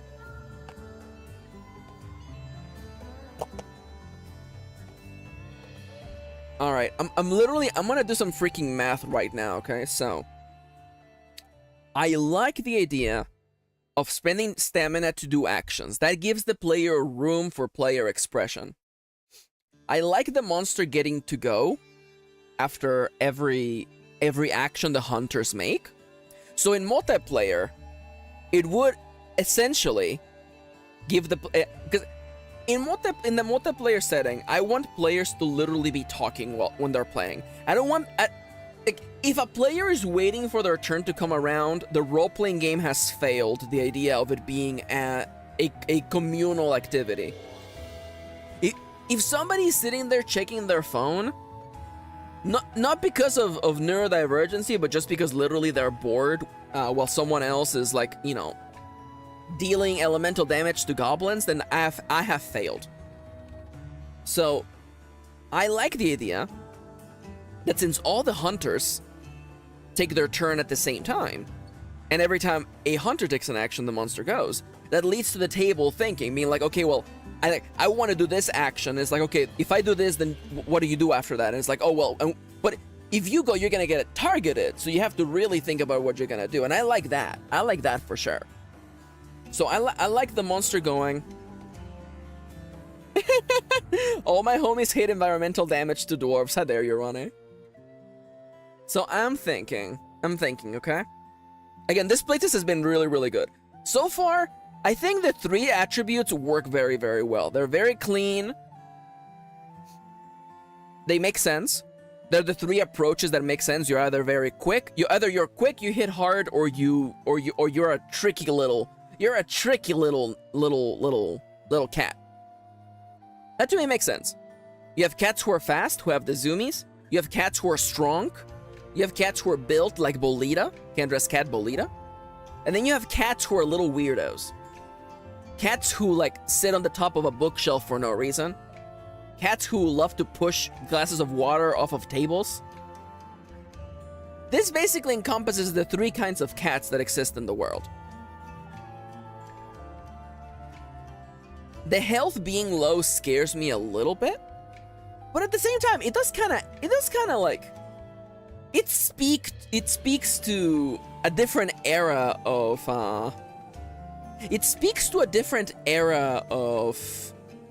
role-playing games. Yeah, it might make it an OSR game, really. Oh my god, y'all, I just had an idea. I just had an incredible idea.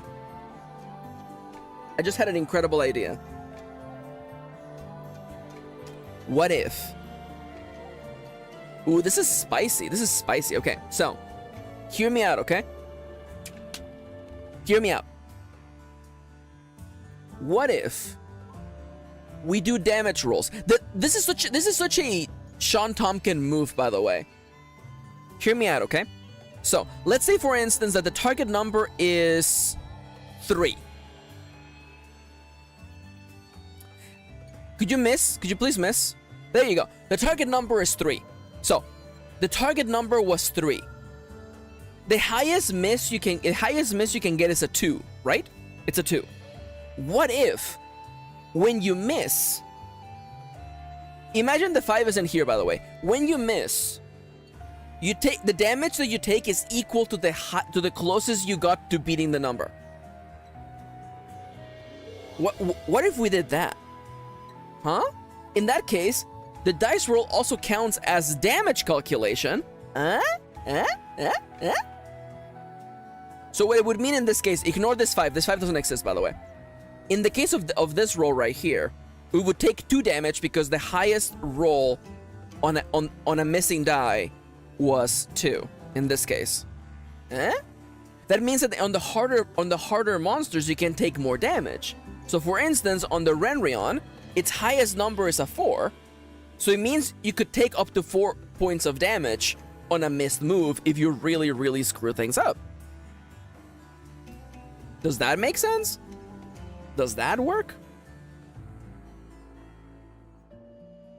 There's an idea there. It does the Sean Tompkin thing because it makes one die roll actually have multiple purposes. Would that also be the case for marking progress on monsters? Do we just legitimately just move progress away from like hits? So what if, for instance, what if I want to hit save them dices? I mean, like, what gets me is this, right? The higher... Okay, I mean, like... Because I'm thinking, okay, so this would be... I am defending from the monster. The monster is attacking me, okay? The target number is 2 ups. I succeeded here. I actually roll only 1 die. The target number was 4. I had to beat a 4. I didn't roll higher than a 4. I rolled a 3. I take 3 points of damage. That means that the harder a monster is, the more likely you are to take hard damage while fighting them. The deadlier they are, the more reason why you would want to have stronger gear with more health points on it, etc, etc, etc. Now, how would we do that for damage? I hit the monster, the target number is, let's say, higher than 2. Am I doing, you know, am I doing A damage? Am I doing A damage? I don't know if I like that. I don't know if I like that. I guess the part of this that is the part of the system that is not really clicking with me is that players have health, but monsters don't have health. So maybe monsters should have health. Maybe monsters should have health. What if monsters had health? What if monsters had variable health? Okay. Okay. I mean, what if the monster's rank is literally how much HP they have? Does that make sense? That wouldn't be that far off. I mean, it would actually be a little far off, actually, for the starting monsters. It would be way more than just 10 progress. But I feel like what I would have to do then, I would have to increase how much damage you do in a small burst of, in a small window of time. I mean, in that case, do we make it so that...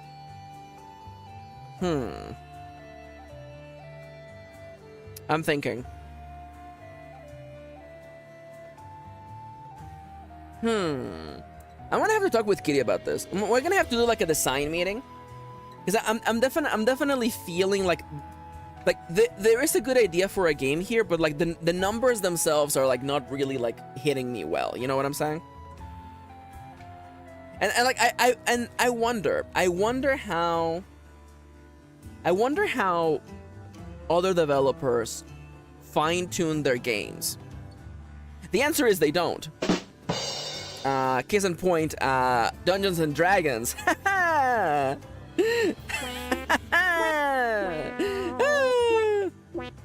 that makes sense.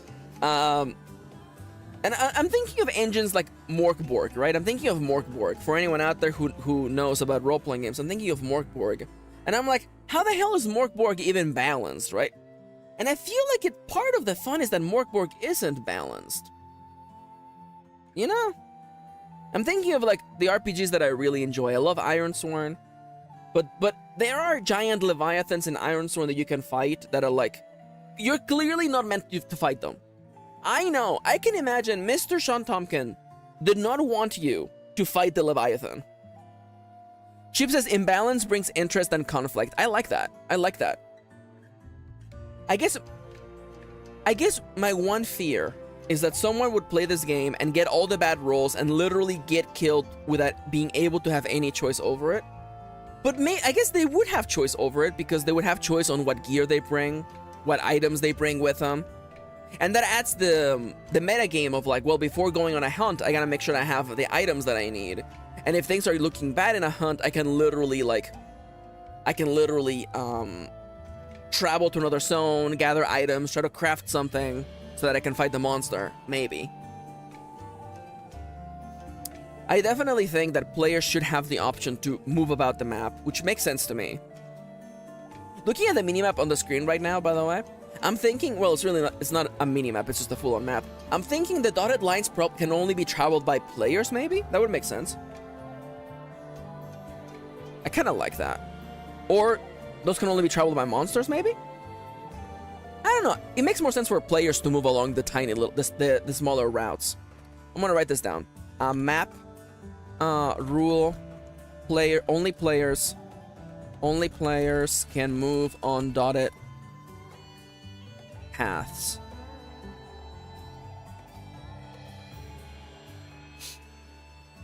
So my question is this.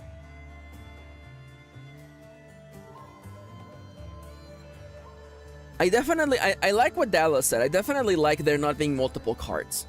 I like that. I like that. It definitely puts things, it has more stakes if you literally can't bounce back 3 times. I like that. For sure. Easy peasy, lemon squeezy. And that means that in a multiplayer hunt, you're gonna want to make sure make sure that all of your friendos are doing okay, because as soon as one person falls, the quest is over. The quest is failed.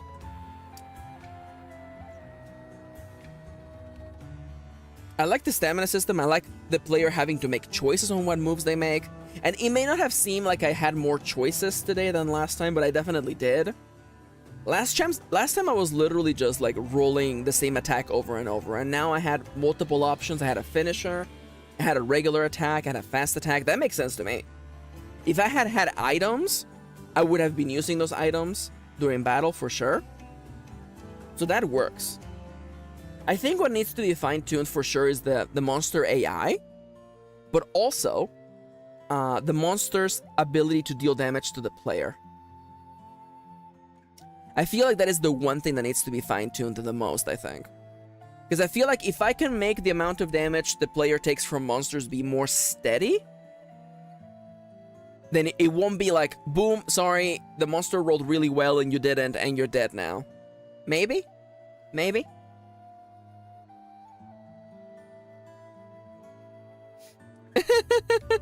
No, this is definitely a game about fighting monsters. It's, you know, it's inspired on a game that is all about that. You fight monsters, you make stuff out of the monsters, and that is the gameplay loop right there. And I'm sitting here thinking, welcome back, by the way, to Max's design brain, by the way. In that case, player health values have to go up. Player health value up. Well, okay, if the player health value goes up, then so does the damage have to, right? In that case, damage and health have to scale. Monsters need to have health. It's just that simple. We're moving away from progress. We just do damage now. We just do damage. I feel like that would just make more sense. I think it would be funny, by the way. It would be funny. Because I was talking earlier about how, like, the possibility that the number the monster the number you roll on a failure represents how much damage you take. That's a really high roll. Let me just that's really high. There you go. So let's say that I was trying to evade Renrion's technical attack. The target number is higher than 4. I rolled a 3 as my defense, so I have in fact missed. And how much damage do I take? I take damage equal to this number right here. You take the highest number on your misses. Your misses? Your misses?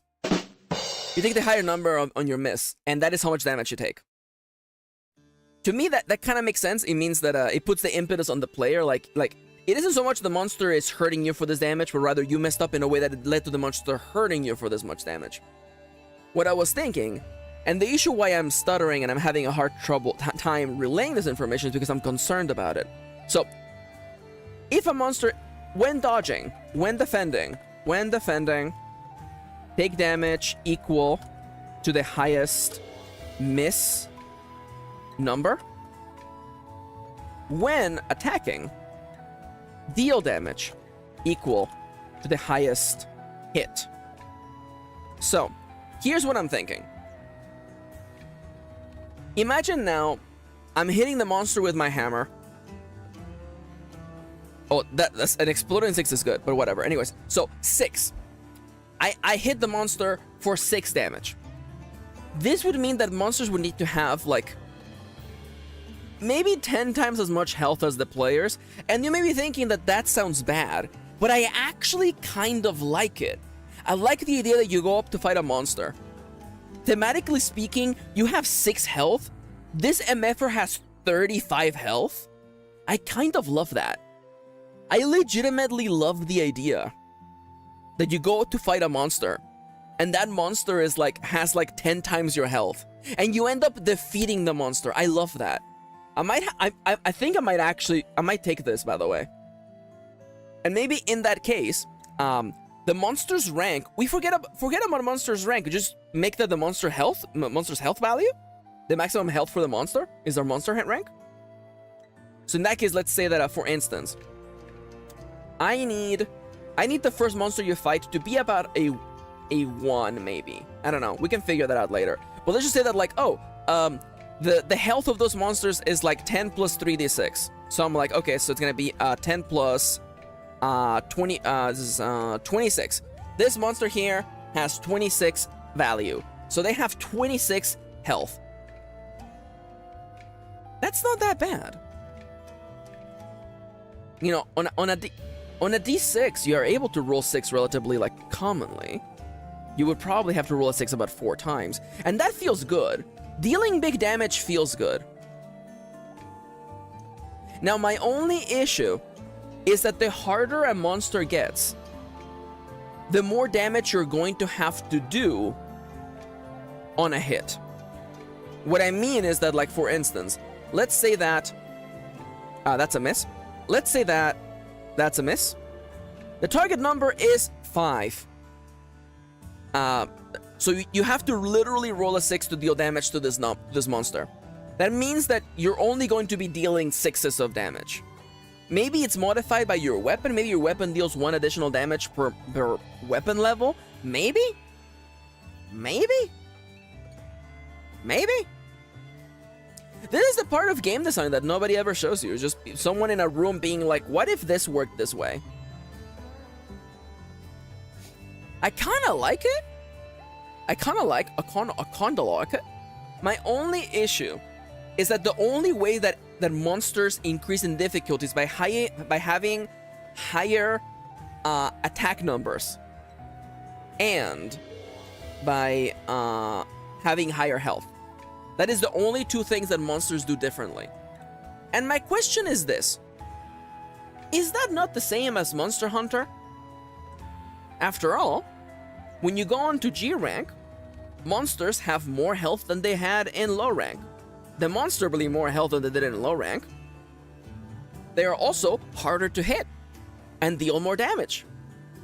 And that to me makes sense, considering as how they're the toughest monsters in the game, they should deal higher damage. They should be harder to hit. In that case, maybe the progression between monsters isn't so much like increase the number by 1. Maybe the progression should be more like less linear. Because definitely like the final monster we were gonna fight today, the King Catfish, by the way, I could only hit it. My heavy attacks could only land on a 6, which is kind of crazy. So in this case, I'm thinking, here I am reflecting on these thoughts, and I'm thinking to myself, maybe 5 should be reserved for the highest possible monsters. I have to do like a table on all the math for this game, by the way. Like how likely you are to hit with 1 die, with 2 dice. I think it was Dallas who was like, have fun using any dice to figure out the probability. By the way, Any Dice is a website that you can use to predict dice probability, by the way. Anyways, everyone, it is 1:57. It is time for me to start winding down. I would like to thank you for watching. Thank you for joining me today. Today was a very, very insightful day of crafting ideas for this game, for sure. If you could do me a favor and spam monhams in chat so that we can get a bunch of little monhams on the screen, I would really appreciate that. Thank you. I think I misspelled monham on my own stream, by the way. Oh no, there it is. There it is. There we go. Thank you, Chips. Thank you, Tseka. Yeah, I have my work is cut out for me, but honestly, I'm looking forward. Again, the game is gonna look different next time you see it. If you would like to send me feedback, you're welcome to send me feedback on the Discord, by the way. Thank you for the chilled stream. No worries, Daz. Thank you for joining me today. Tomorrow on the stream, I will be attempting to learn German. Jernlerman confirmed. I will be attempting to learn German tomorrow on the stream. I hope that you will be there to join me.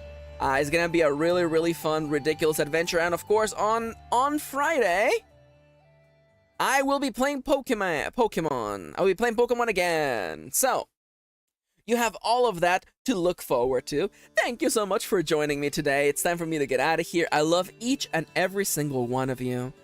Thank you for making me a part of your day. Thank you for chatting with me. Have a lovely, lovely rest of your day. Bye-bye, friendos. Take care. Goodbye. Mwah.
Congratulations.